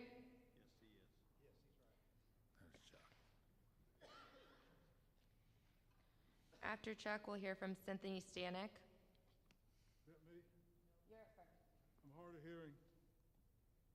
Wife said just read this thing, so I'm going to read it a little bit. Can you hear me? I'll Just read get it you a little bit. closer to the mic Thank you, Chairman Thompson, members of the House Agriculture Committee. My Congressman, the Honorable Pete Justin, thank you for coming all the way down from Washington. Thank all of you for your service to your country. If we don't have agriculture in this country, we don't really have anything. Right. Now, unlike this guy in Canada that says you don't need agriculture, we have grocery stores. God bless you. Well, Mr. Trudeau, that's not going to cut the mustard. And there's a lot more that we miss other than our livestock and our fruits and vegetables when we lose agriculture. These little farms shutting down, these small towns drying up. I hope you can do something to help the small farmer. My wife and I own a deer ranch, or we did until Texas Parks and Wildlife took it away from us. Anybody from Texas Parks and Wildlife, you can stand up. I don't guess they are. But we started this thing 30 years ago. Nobody gave us anything. We borrowed the money. We bought our ranch. We just made the last payment on our ranch 2 years ago, and then 3 years ago. And then this past August, we found out we had a positive head for chronic wasting disease. I don't know who all knows what chronic wasting disease, but it's going to kill every animal in the world, especially in Texas. It's going to kill your children, your grandchildren. People are going to get like zombies walking the face of this earth. That's the way they have purported this thing to do, and they've got people convinced that this thing is just deadly. It's been here since the colonies, and they use it as a guise to shut down small deer farmers and to shut down high fence ranches. Back in the day, and it's funny when you get old, you talk about in the day, but in the day hadn't been that long ago, in the late 50s, the places to go to hunt was Texas and South Africa. Well, we've seen what Nelson Mandela has done to South Africa. Well, let's just look around and you can see what Texas Parks and Wildlife is doing to Texas. There's something else at play here, and I hope that you will investigate it, try to get to the bottom of what players are doing what as it relates to the chronic wasting disease, how it's managed, and how they're destroying the livelihoods of these small ranchers. Thank you, sir. Chuck, thank you. And Chuck, you'll be happy to know that this committee did pass chronic wasting disease bill. Finally got signed by the president in December. So we'll be doing some research. We need to find a live test, so we stop having to call the entire herd and learn a little more about CWD, how we prevent it, how the vectors are that it actually travels. So. Great. Is Cynthia Stanek here? Oh, perfect. After Cynthia, we'll have Thomas Wynn with the U.S. Rice Producers. Hi, I'm Cindy Stamer. I'm a proud former Kansas resident, raised in the open lands of the Cheyenne-Bottoms waterfowl area with ranchers, farmers, and other agricultural people spanning the states of Nebraska, Oklahoma, Texas, New Mexico, and California. All of them share one central concern that's going to be before the committee now and in the years to come, and that's water. Ag can't live without water. We talk a lot about global warming. We can talk about all you want, but the real fight is what we're seeing out west in Arizona, California, and those states, but is actually nationwide. And that is the fight over population expansion, fighting with agriculture.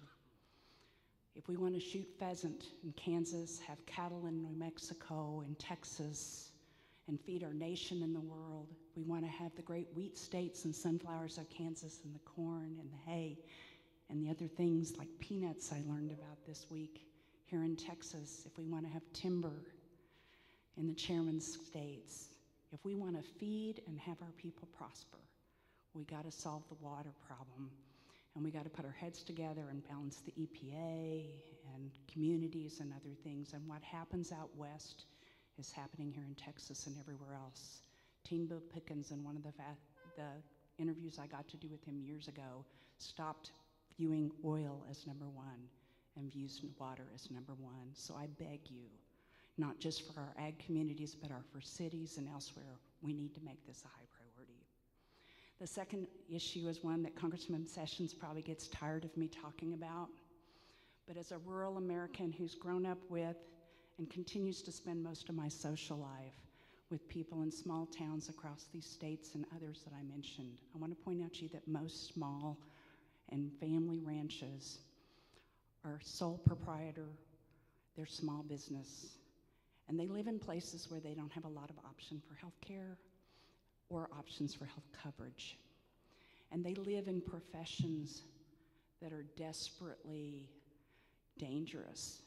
It's not just our migrant workers, it's just the nature of agriculture. It's hard work, and it spans whatever you do, whether you're the landowner and operator or you're the worker. So please, continue to struggle to help them with those problems, because a $7,000, $8,000 deductible when you live in the middle of nowhere and you have to travel hundreds, if not thousands of miles to get your cancer treatment or your heart condition, or as my cousin's wife yesterday had to do to leave far western Colby area to go have her baby in Denver.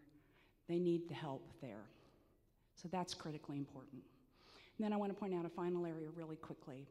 You know, agricultural people, they live a very diverse life. They work in agriculture and they play in agriculture. We do horsemanship, we rope cattle, we hunt pheasants, and transportation and gas and hay, and everything is killed by the prices of transportation. And so it's not just the comment that was made earlier about the difficulty, you know, with doing, but you know what, cattle and horses can't just sit on the side of the road and wait. And the price of gas and diesel and all those other things are really expensive. So hay has tripled in price, tripled in price. That's not unique to ag, just in general, to the horse world, and it's not just about our riding horses and shooting balloons on the weekend and all those other things we do. It's every aspect of it, and it ripples through all of the things that are within your the concern. You can't solve poverty when the price of food keeps going up because the price of gas keeps going up and all these other things go up. We've got to solve the transportation prices. I want to thank you all from the various states you come from for your passion and commitment to the family farm and the farmer. They are our people, they are our roots. They are what feed us. They are the people that are our backbone. I don't get to live there anymore, but by God, I'm grateful for them, and I'm grateful I get to have them in my family and my friends, and I appreciate each of you taking care of them. Thank you. Cindy, thank you so much.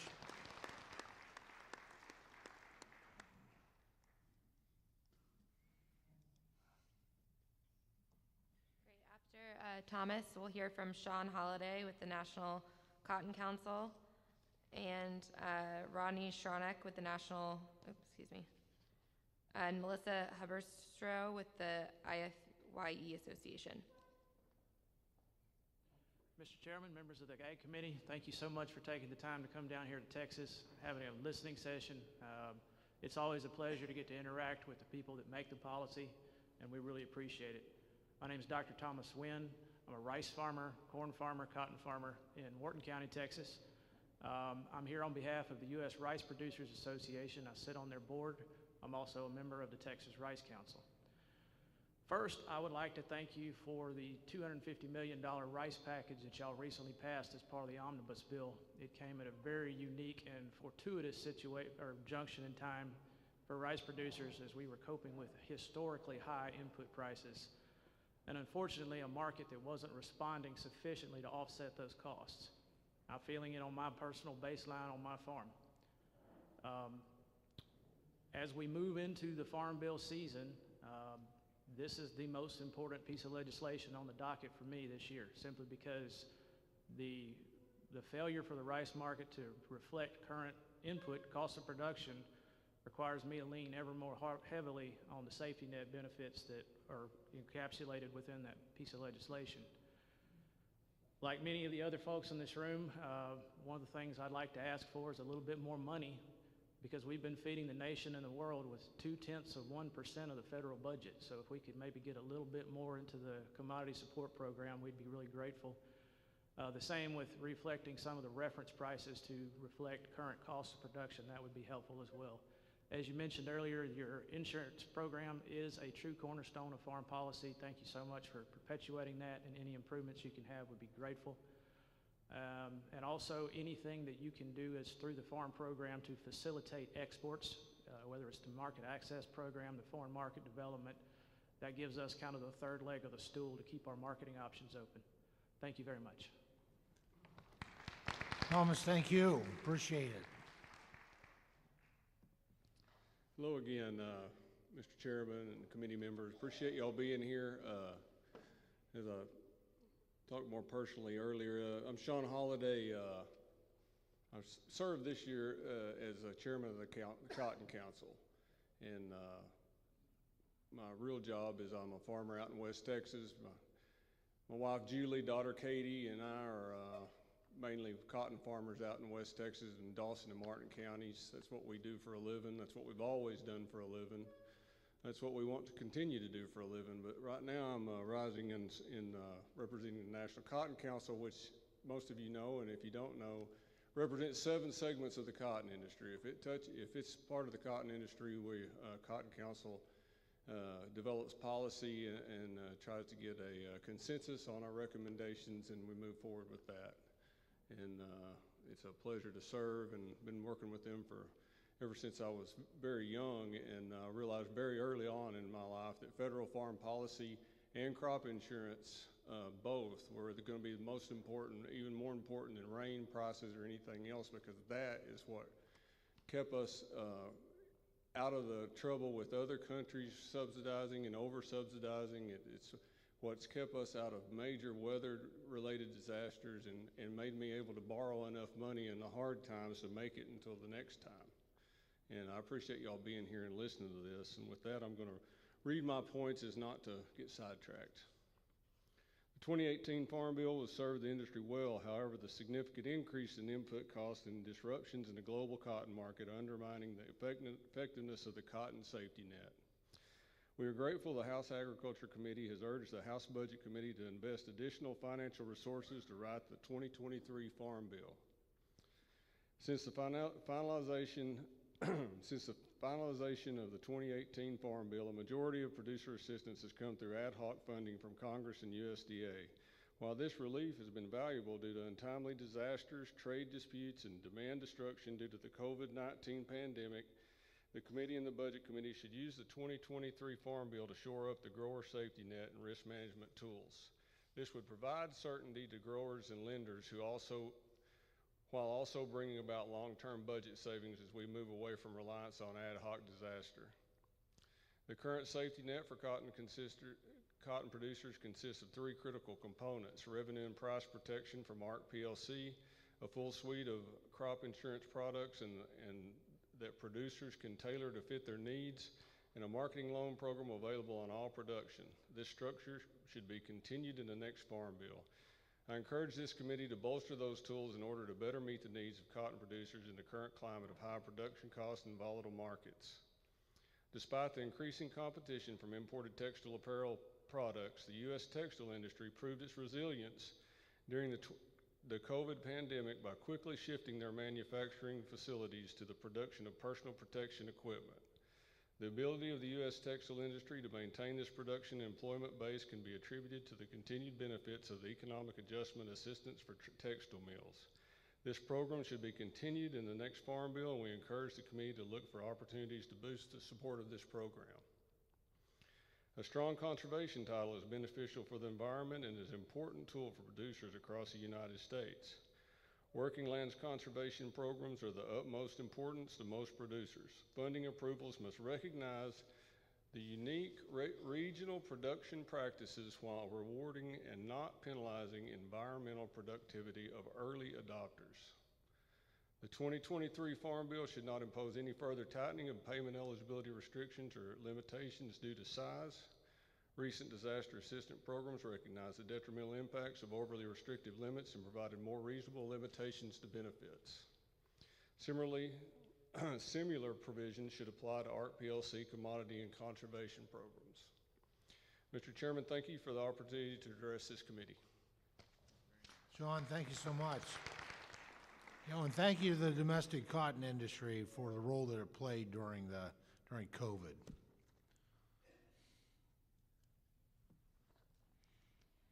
Good afternoon, Chairman Thompson and esteemed members. My name is Melissa Haberstroh. I'm the National Program Director of International Foreign Youth Exchange Program, or IFE. For 75 years, IFE has been a cultural exchange program with an agricultural and rural foundation. The organization was started by a couple of young Cornell World War II veterans who believed if we understand the cultures of others, we could also avoid war. This exchange is as relevant today as it was in 1948. IFE sends and receives 19 to 26-year-old young adults in partner exchanges with 20 or more countries annually, including South America, Africa, Asia, and Europe. What makes IFE unique is our practice of having all participants live from 2, 3, or 6 months with multiple rural families in various parts of the U.S. and partner countries. We champion education, diversity, international, cultural understanding, trade, and leadership development. Each IFE exchangee touches more than 2,000 lives during and just after their exchange, to say nothing of the lifelong impact to their family, friends, and communities. Once part of the 4-H organization, the IFI organization now has been self-supporting since 4-H took its separate path to supporting more young adults than what we could sponsor.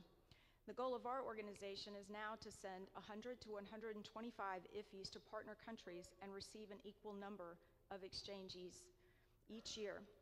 We are asking for your support for funding through the 2023 Farm Bill, as we cannot support that growth with our current funding sources. By investing in the IFI Association, our government could impact the lives of 500,000 people in the U.S. and around the world annually.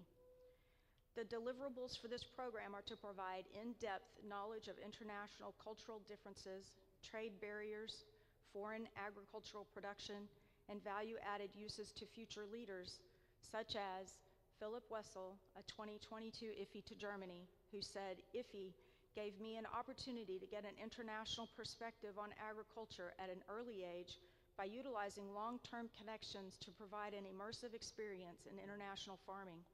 It also gave me the opportunity to meet with some major players in the international ag world that have influenced my future career with the Foreign Ag Service. I would not have had the same experience if I traveled without IFI." And Rachel Gray, also from 2022, IFI was a once-in-a-lifetime opportunity. It really opened my eyes to the different cultures, agricultural practices, and perspectives from another part of the world. I'm extremely thankful that I was able to participate in this extraordinary program and grow my love for the agricultural industry.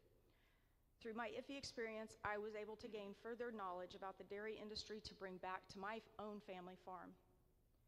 As a former IFI myself, both to Botswana and Belgium, and now the National Program Director, and on behalf of all the IFIs 2,000 strong, our alumni, I thank you for your interest and thank you in advance for your support. Thank you. Oh, thank you so much. Next up is David DeYoung with Select Milk Producers, followed by Aaron Martinka with Texas Corn, followed by Jean Lowry with Texas Cattle Feeders, and Alice Starr with the Central Texas Food Bank. Chairman Thompson and members of the committee, welcome to Texas and thank you for the opportunity to address you today. I am David DeYoung, proud son of Dutch immigrants who came to America in 1957 with almost no material possessions or wealth, but they did have limitless hope, a strong work ethic, and the time-honored values of honesty, frugality, and faith, much like all of us in this room. I serve as a board member of Select Milk Producers, the nation's 6th largest dairy co-op, producing almost 9.5 billion pounds of milk last year from 112 family dairies. Select began in 1994, focused on quality and innovation. And in recent years, we have brought to market new innovation in the dairy case, including Fairlife milk and Core Power protein drinks. Mr. Chairman, you probably don't think of Texas as a dairy state, but it is big and growing. We're currently 4th in production, following closely behind Idaho for the number 3 spot. California's 1st and Wisconsin's 2nd. Dairy is the 2nd most valuable ag commodity in Texas, right behind beef cattle, which we also supply a good portion of. Texas dairy is just ahead of King Cotton, and we are good customers of the cotton growers, buying cotton seed for high-quality dairy feed, as well as many other commodity byproducts. In total, Texas produced 16.5 billion pounds of milk in '22, supporting 250,000 jobs with a combined economic impact of $50 billion. We have constructed butter, cheese, powder, bottling, and other processing plants. We have one of the best store-bought ice cream brands in the country, Bluebell. All this is to say the Texas dairy economy is dynamic. We have made substantial investments in capacity and infrastructure meant to meet the demands of the marketplace and build resiliency. That in turn brings us to the Farm Bill. While I love this nation, and I've been happy to work with USDA through the years, I do want to say that virtually all the growth and investment that we have witnessed in the state and dairy was not done with a hopeful eye toward Uncle Sam, but rather with a weary eye toward Washington and what the dairy and other programs might do to the industry by picking winners and losers within dairy.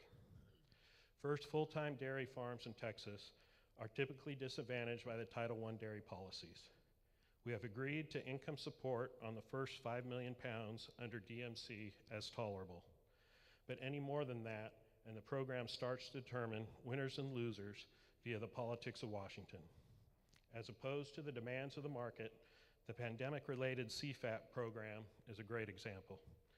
This program was designed to make up for pandemic-related losses and paid based on the amount of calculated losses per hundredweight of milk. All production suffered the same result. However, in the case of the 750 cow dairy farm, it received almost double the assistance of a 1,500 farm and 4 times that of a 3,000 head farm. The average herd size in Texas is 1,700 head. And we have many over 3,000. So you can imagine the angst that program caused by the limits in CFAP. The Pandemic Market Volatility Assistance Program had the same disproportionate impact. With respect to Title II conservation programs, I want to say we are excited to be engaged in some truly amazing programs to better manage and utilize the manure from our farms in ecologically friendly ways. Conservation programs like EQIP and CSP have been a help, but here again, with over-restrictive payment limits and the size of our operations, Texas producers' ability to use these programs is diminished. There's a lot we can be grateful for in the Farm Bill, and we appreciate the House Agriculture Committee serving as a forceful advocate for production agriculture in the U.S. We support research, rural development, export programs, and especially the nutrition programs that provide healthy, nutritious milk. But just to reiterate, our main concern comes when the Farm Bill creates winners and losers within the industry and puts supply and demand signals out of balance. Finally, just let me say thank you for you coming to see and experience agriculture across the U.S. as you prepare to write the 2023 Farm Bill. I'm especially glad you came to Texas in my home area. We're always here, happy to answer questions and to work with y'all. Thank you. David, thank you. Appreciate it. We're actually going to hear from Jean Lowry next with the Texas Cattle Feeders, and then Alice Starr, Natalie Castillo with Brazoport College, Cody Carson with the National Sorghum, and then we're going to end with our Texas Farm Bureau President, Russell Bainin.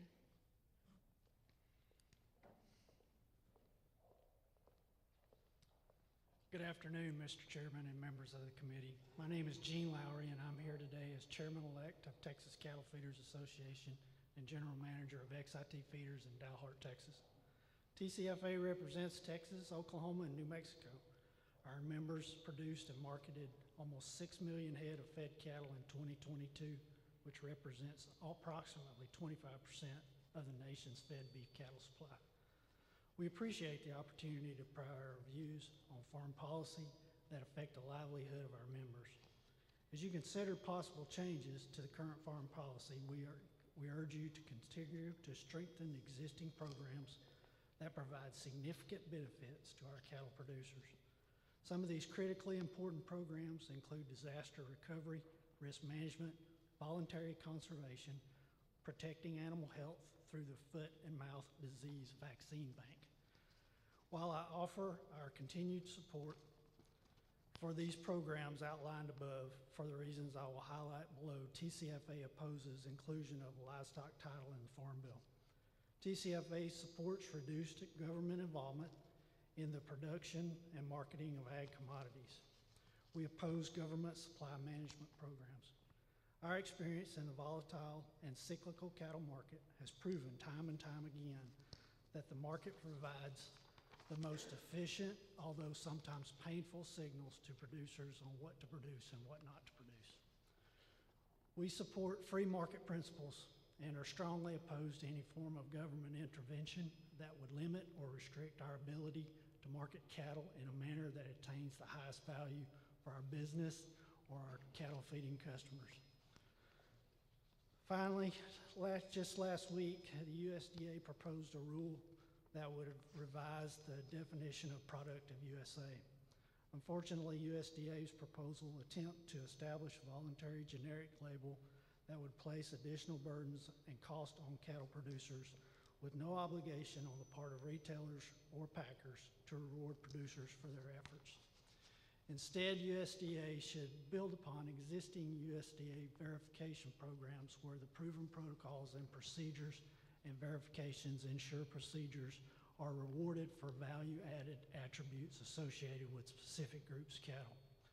It is important to let the market work. If market signals are sent to producers, we will respond. It is equally important to oppose consideration of proposals to reinstate mandatory country of origin labeling.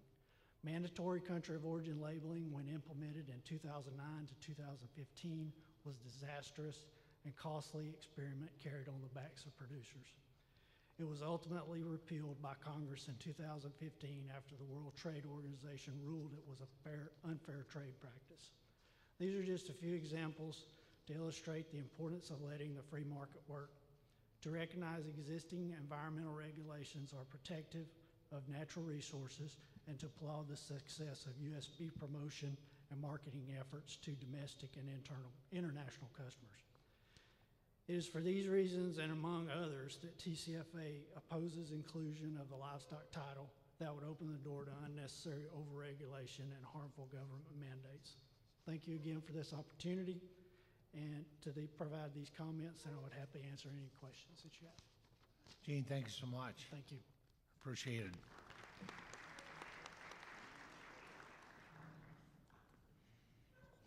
Hello, I'm Alice Starr, Chair of the Central Texas Food Bank, and I'm so impressed and appreciative of so many members of Congress taking the time to be here to listen to those here in Texas who are very much affected by the Farm Bill. And that includes the Central Texas Food Bank. We serve 21 counties in Central Texas, and with the end of the SNAP program emergency allotments, which we understand, COVID is now over, thank goodness, or I hope so anyway, the Central Texas Food Bank expects a large increase in families seeking assistance. And to help us feed up to 400,000 people, that's how many we served during COVID, men, women, and children with nutritious food. We are really trying to emphasize nutritious food because that's medicine, isn't it? It keeps people out of hospitals. It is imperative that the Farm Bill renew and increase the Texas Emergency Food Assistance Program. TFAP will greatly help farmers and ranchers who provide healthful food to the food banks. So it's a win-win situation, isn't it? It helps the farmers and ranches, but it also greatly helps supporting those struggling to feed their families. We urge you to reauthorize the $500 million is what we'd like to see, mandatory funding for TFAP. That's a bit of an increase due to inflation, but it's so necessary. We want you to reauthorize and increase the $200 million per year discretionary funding for TPAP storage and distribution. We can't distribute food without refrigeration, freezers, and the way to keep food safe. Safety is so important. The Central Texas Food Bank will provide efficient and safe food storage and distribution to thousands of unreached families with financial help. And we would love to see you reauthorize the $15 million for TFAP infrastructure grants. It's a very small investment for a huge gain in storage and refrigeration. Please help us strengthen the SNAP benefits for seniors, college students, and others who do not currently qualify. Please expand the time limit on SNAP benefits during unemployment. It is totally inadequate now because unemployment lasts for more than just a few weeks for many people struggling. And thank you for listening to our grave needs to serve a large population who live in poverty, not only in Central Texas, but throughout Texas, and especially in the major cities. I know in Waco, and I think Congressman Sessions knows this, 30% of our population live in poverty. It's too many, and we can help them. So please let us know how we can help you, who work so hard to represent your districts. We're here to help you as you are here to help us. Thank you. Thank you so much, Mr. Starr.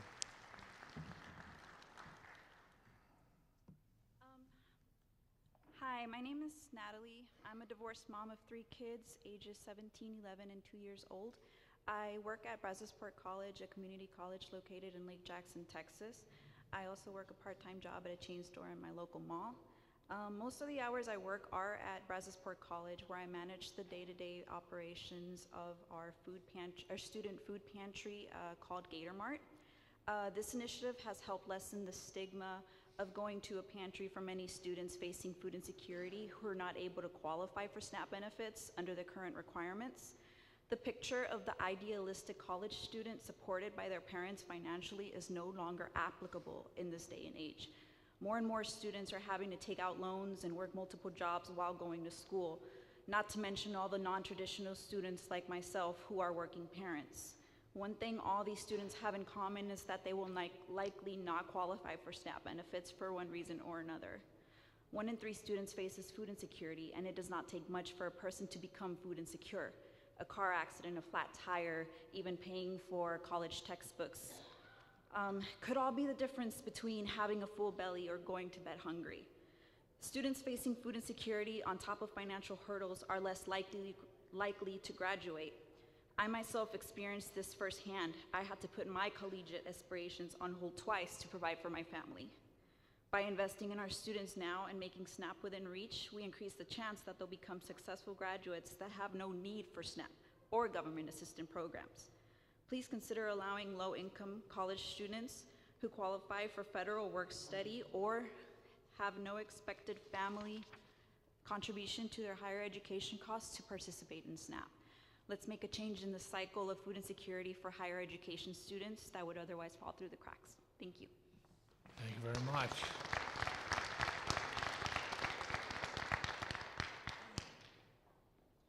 Thompson, members of the committee.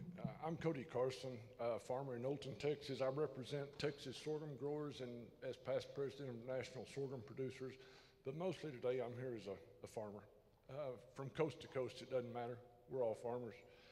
I'm not going to repeat what you've heard about RMA and disaster assistance, how far out of whack our reference prices are. If we can't get money for Title I, you're going to do the best you can. Although I did just repeat that, didn't I think? But, we know our net spending isn't adequate. Our 2008 Farm Bill had $85 billion allocated over a 10-year period. In today's dollars, that's $121 billion. Look at what y'all are trying to deal with on this one. Our net spending isn't adequate. It's 0.2%. And those of you that know me know in my heart, I believe that this food and fiber program of our Farm Bill is national security. It's not to keep us in business. I would ask that as you as members of the committee go back, you've got people on the committee that are totally engrossed in the SNAP program, others that are totally in tune with row crops. Work in a bipartisan effort, work together, get us a farm bill that works for us this year. Take our message that we've given you here today back to the Hill, to your peers that we don't have access to, and explain to them the importance of this segment of the industry and what it means to our nation. I was in a meeting of the Federal Reserve a few weeks ago, and he informed me that agriculture is only 2% of GDP now. I don't dispute that. But if you've ever played Jenga, I think there's about 50 pieces. 2%. That's what we are. You can pull 10 or 15% off the top pretty easy. But you pull that bottom piece out and this whole puzzle comes crashing down. And that's where agriculture is. We are that bottom 2% piece that this nation depends on. We've put our trust in you. We've put our vote in you. Go back to the Hill and do what we need to take care of our country. And you know you have the support and the backing of all the farmers here. Thank you, gentlemen. Thank you so much. And I think, oh, not quite. Oh, Mr. President. Again, I'm going to echo what a lot of folks have said. Thank you, Mr. Chairman. Thank you to members of the committee that are here today. And several of you were, along with the chairman, were able to spend a couple of days with us, with President Duval and some of our staff doing some tours. We appreciate that as well. And kind of like Cody, I wasn't going to repeat and get too far down in the weeds on some of the things our members and producers have said, but there are two things that I want to reemphasize. That the safety net with the crop insurance is so important. It's so important to this state as it is. I mean, personally, we farm and ranch. My name is Russell Banning, for those of you that I haven't met, but we farm and ranch right south of San Antonio. And 2022 was like 2011. It was super, super tough. So that crop insurance is important. And then another way to say it is when we start talking about asking for more money or whatever, how you want to say it, we can't apologize for that. Cody alluded to that very, very well. And we just can't. We shouldn't apologize for it. The amount of money that's needed in agriculture now, because it is about food security related to national security. That's exactly what it's about. So just in closing, something came to my mind earlier when Congresswoman Crockett made her opening remarks, and appreciate you, ma'am, being on the committee, about she wasn't real sure that she would ever get involved in something like this. Well, folks, look around this room, and y'all been sitting up there for 2 hours and looking at this room, and you know how important the job you guys are doing and ladies are doing for this country and for this industry. There's no doubt that the Farm Bill is one of the most important pieces of legislation that can be passed. We had producers speak today. We had our support industries, whether it's fertilizer or different types of dealers. We had the food and nutrition interest folks well represented here today. Thank you for that as well. But that just shows to me and to our organization how important this bill is. And I know that you folks realize it. We look forward to working with you as we go forward. I know American Farm Bureau with President Duval, and we as a state organization, and the many other organizations that are represented here today and were represented at our roundtable. We look forward to working with you as we go forward. So all I want to say is thank you for being here, and thank you for what you do. Thank you, Mr. President. It has been an honor to travel this great state on this trip and see firsthand that just the amazing agriculture that's being done and really state of the art. So I appreciate you and appreciate your leadership here in Texas. And with that, that's a perfect segue for some closing statements to yield to the gentleman who has the responsibility to serve as the president of the American Farm Bureau Federation, President Duval. Thank you, Mr. Chairman, and it is just an honor to be here, and I have enjoyed Texas this week. I will tell you, I get asked a lot, what's the biggest challenge we have in writing this farm bill? Well, we have great committee members that serve on Ag Committee that want to do the right thing. I testified 4.5 hours a day. I think he was trying to see how tough I was. We had 52 congressmen asking questions, and I told him, I said, that's not a problem. This is a good thing, because they were interested in what needed to be in that farm bill, and I appreciated all 52 of them taking time to ask questions. The biggest challenge we face, because they're doing the listening, they're collecting the information, but the biggest challenge we face is there's 260 people in Congress on the House and Senate side that's never been involved in writing a farm bill. Now, all of you have kinfolk all over this country. You may not know their congressman or senator, but you need to call them, because they all went to the grocery store and saw naked shelves during COVID. Food security is national security.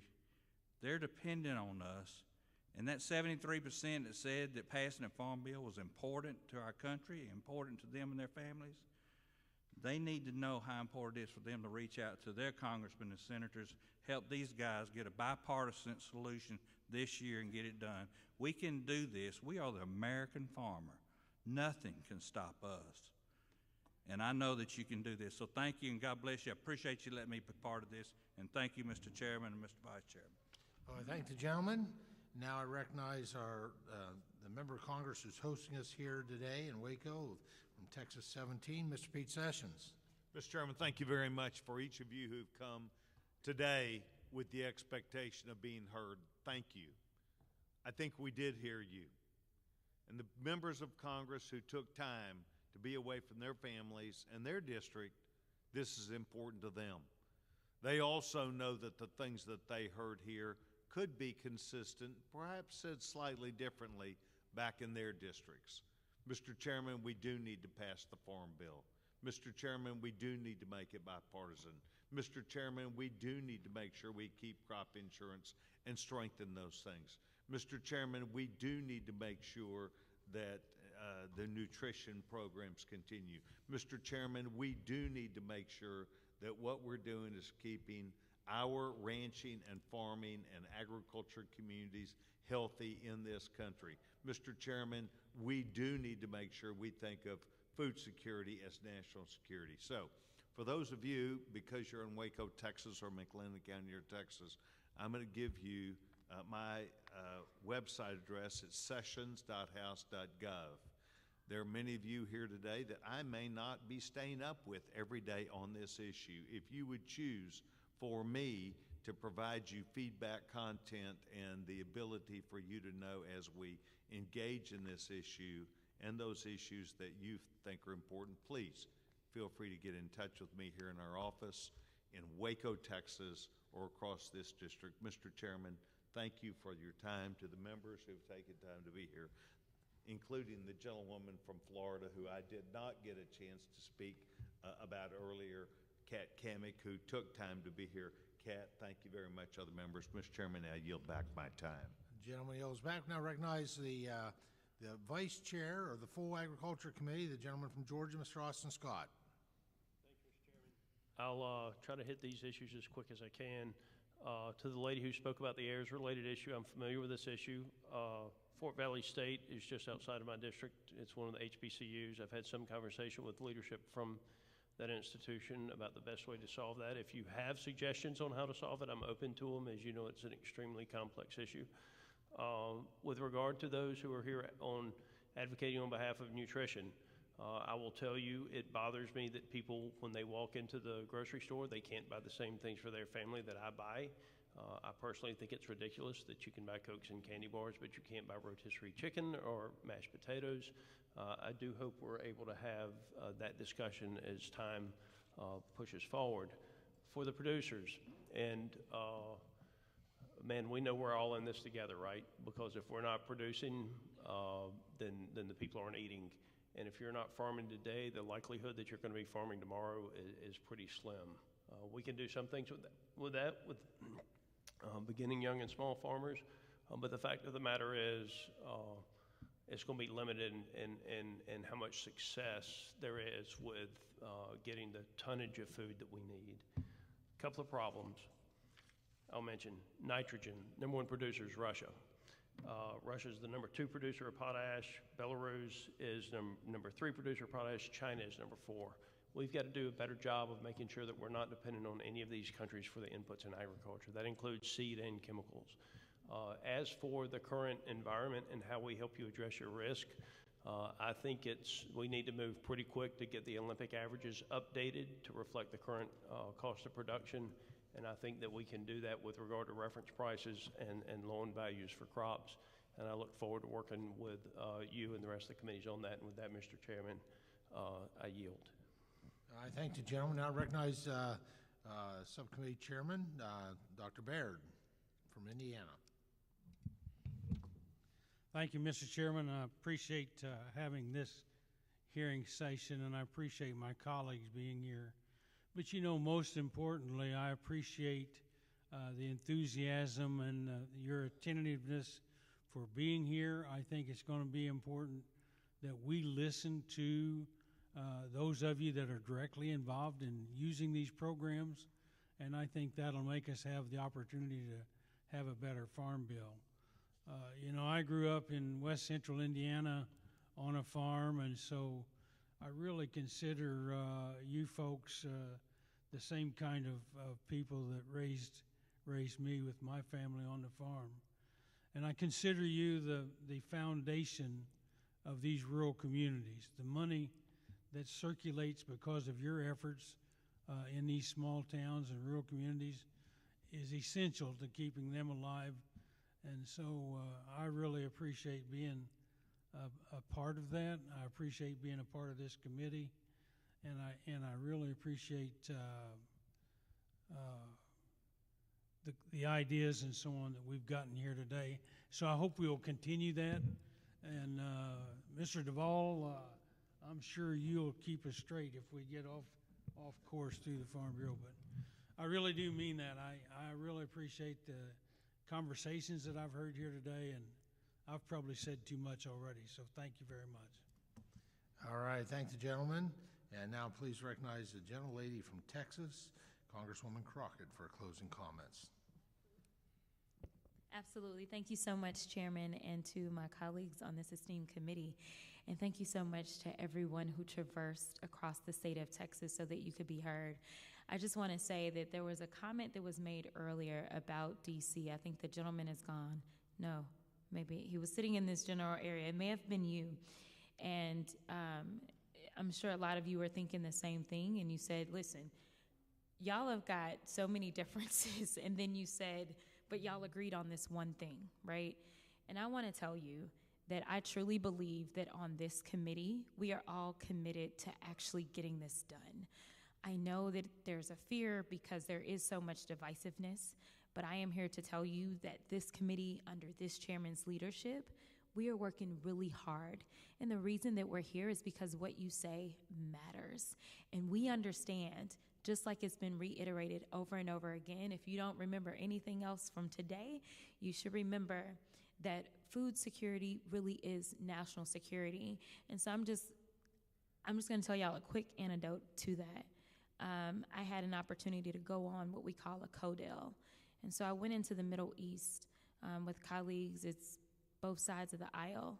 And I was told this story about the fact that in this small country that is in the Middle East, there was a blockade in 2017. They were unable to get any food because the countries around them decided that they wanted to cut them off. And they decided, we've got to do this a different way. And so even though they are surrounded by salt water and they are in the desert, they thought there's no way we can have our food be dependent upon anyone else getting it over to us.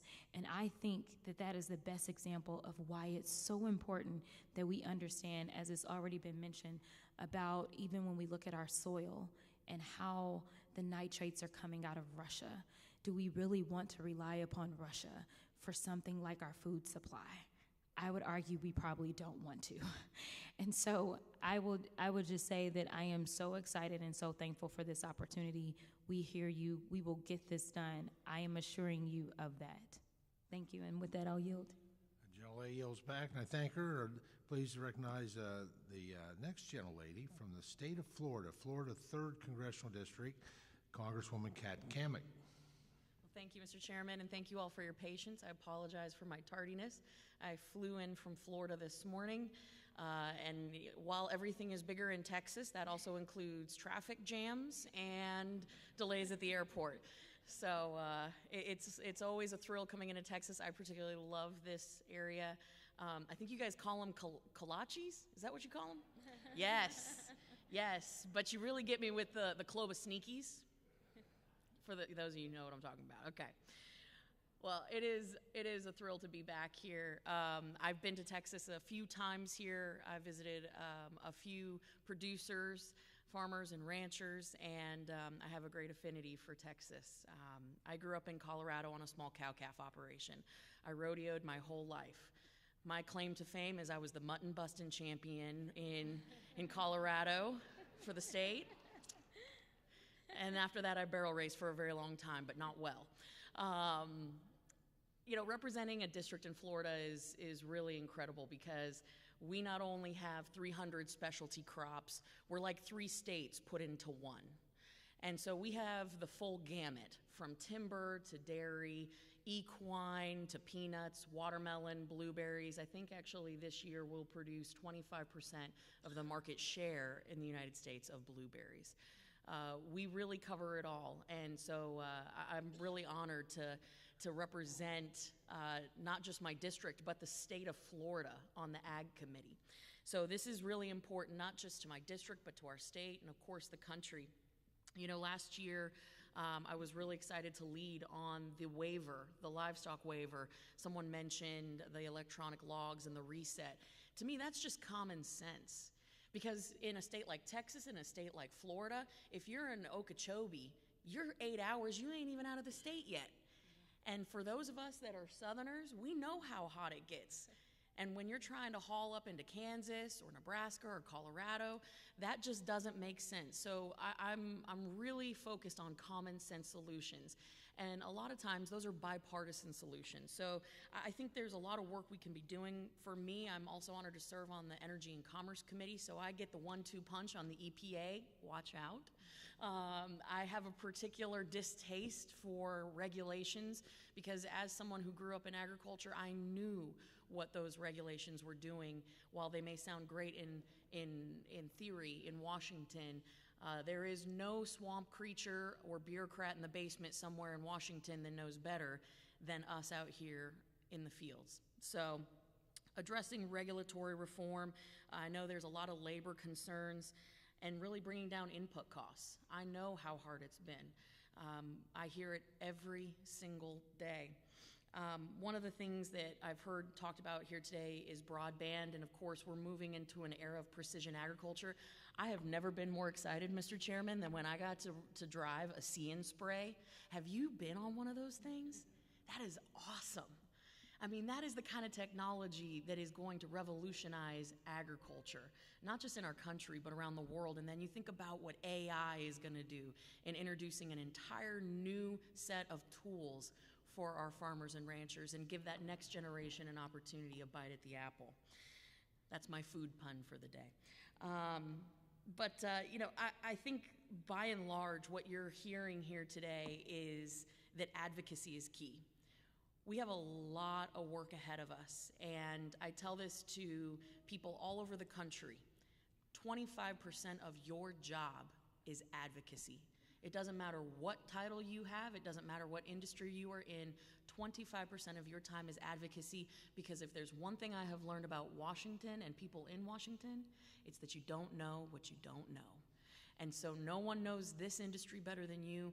Thank you for being here today. Thank you for sharing your insights, but we need you to continue the fight and help educate so many more up in Washington, because while we will put together an awesome product under the leadership of Mr. Thompson, I know that we will have colleagues on both sides of the aisle that will have questions, and your advocacy is very, very powerful in helping us advance this farm bill, not just out of committee, but off the House floor.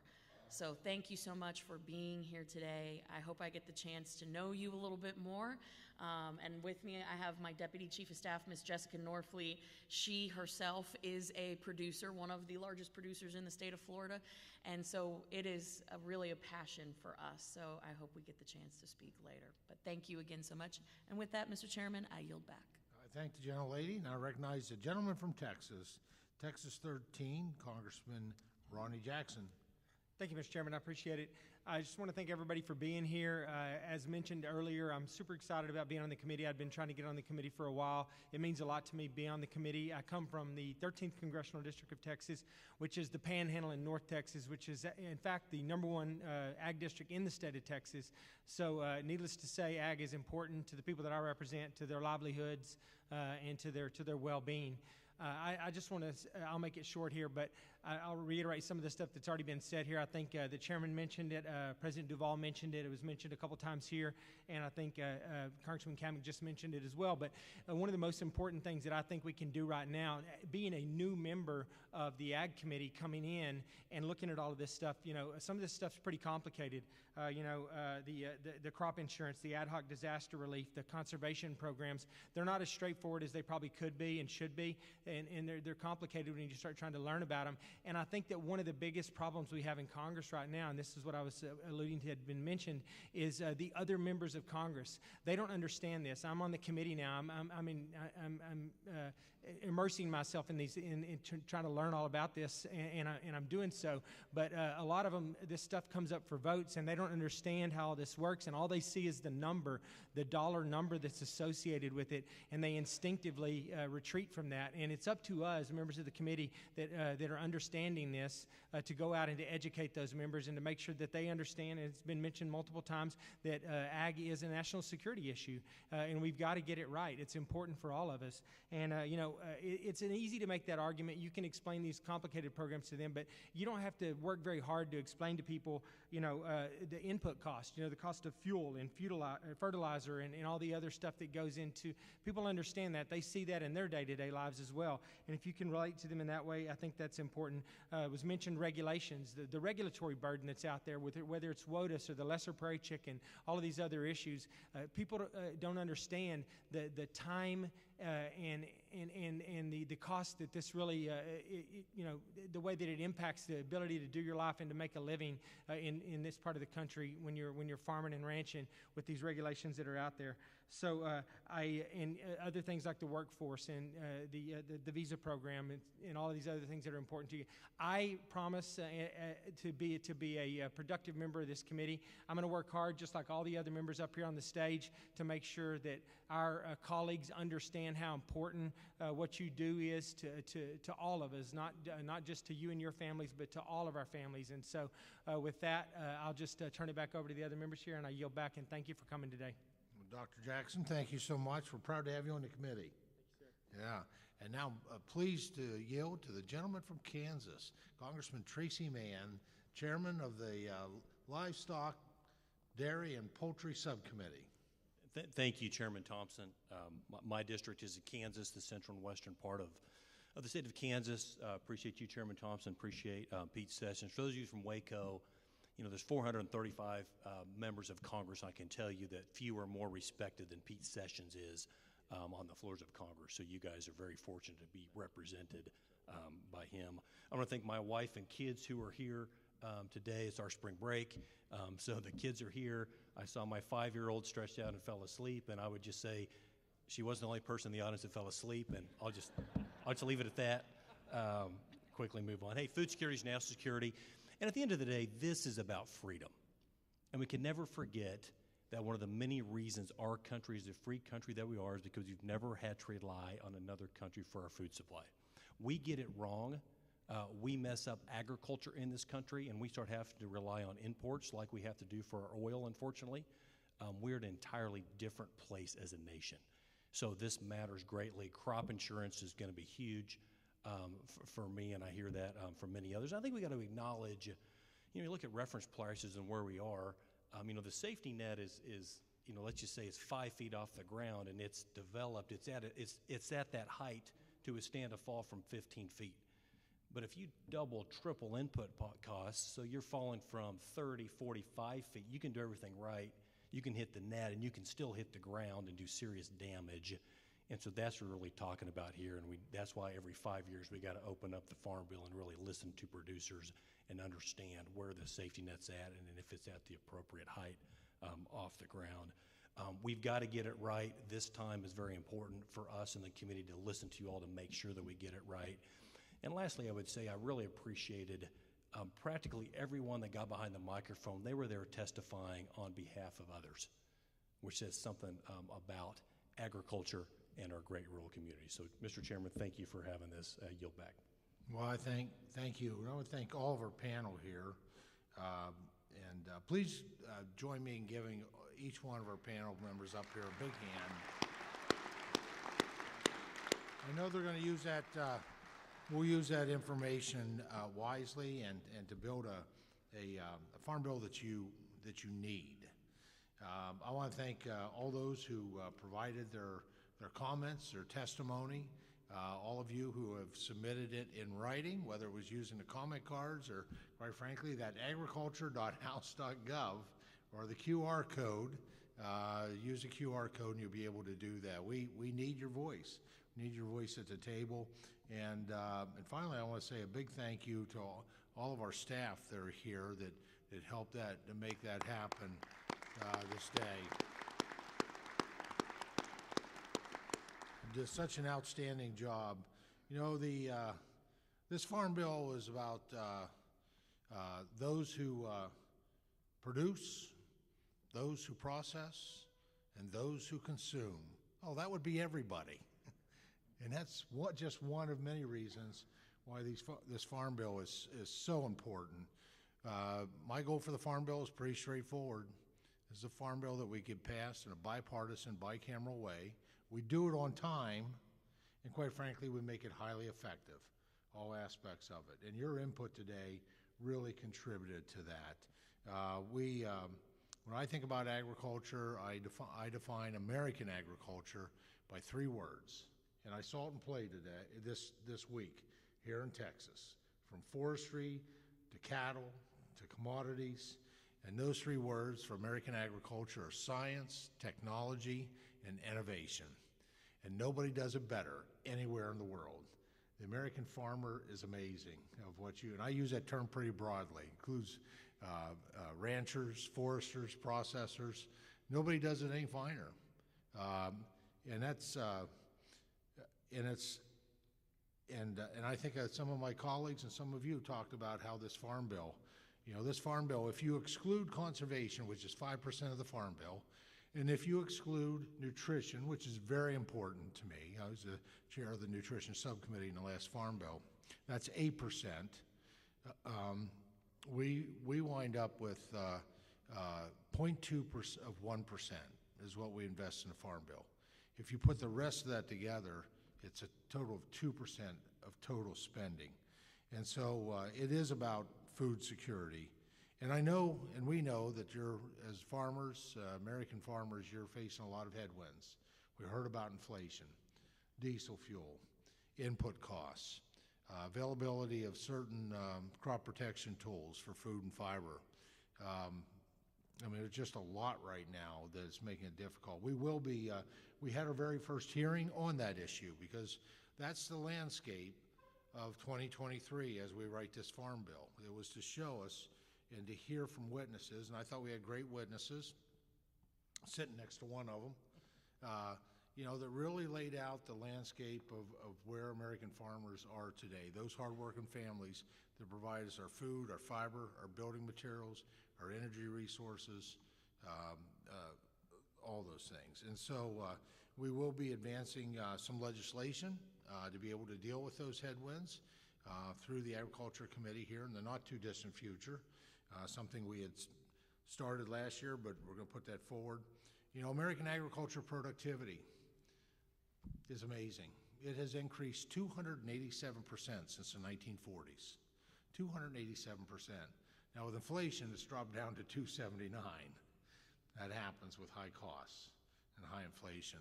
But we're going to put together a Farm Bill that we put the programs in place to where we can drive that productivity to 400% by the year 2035.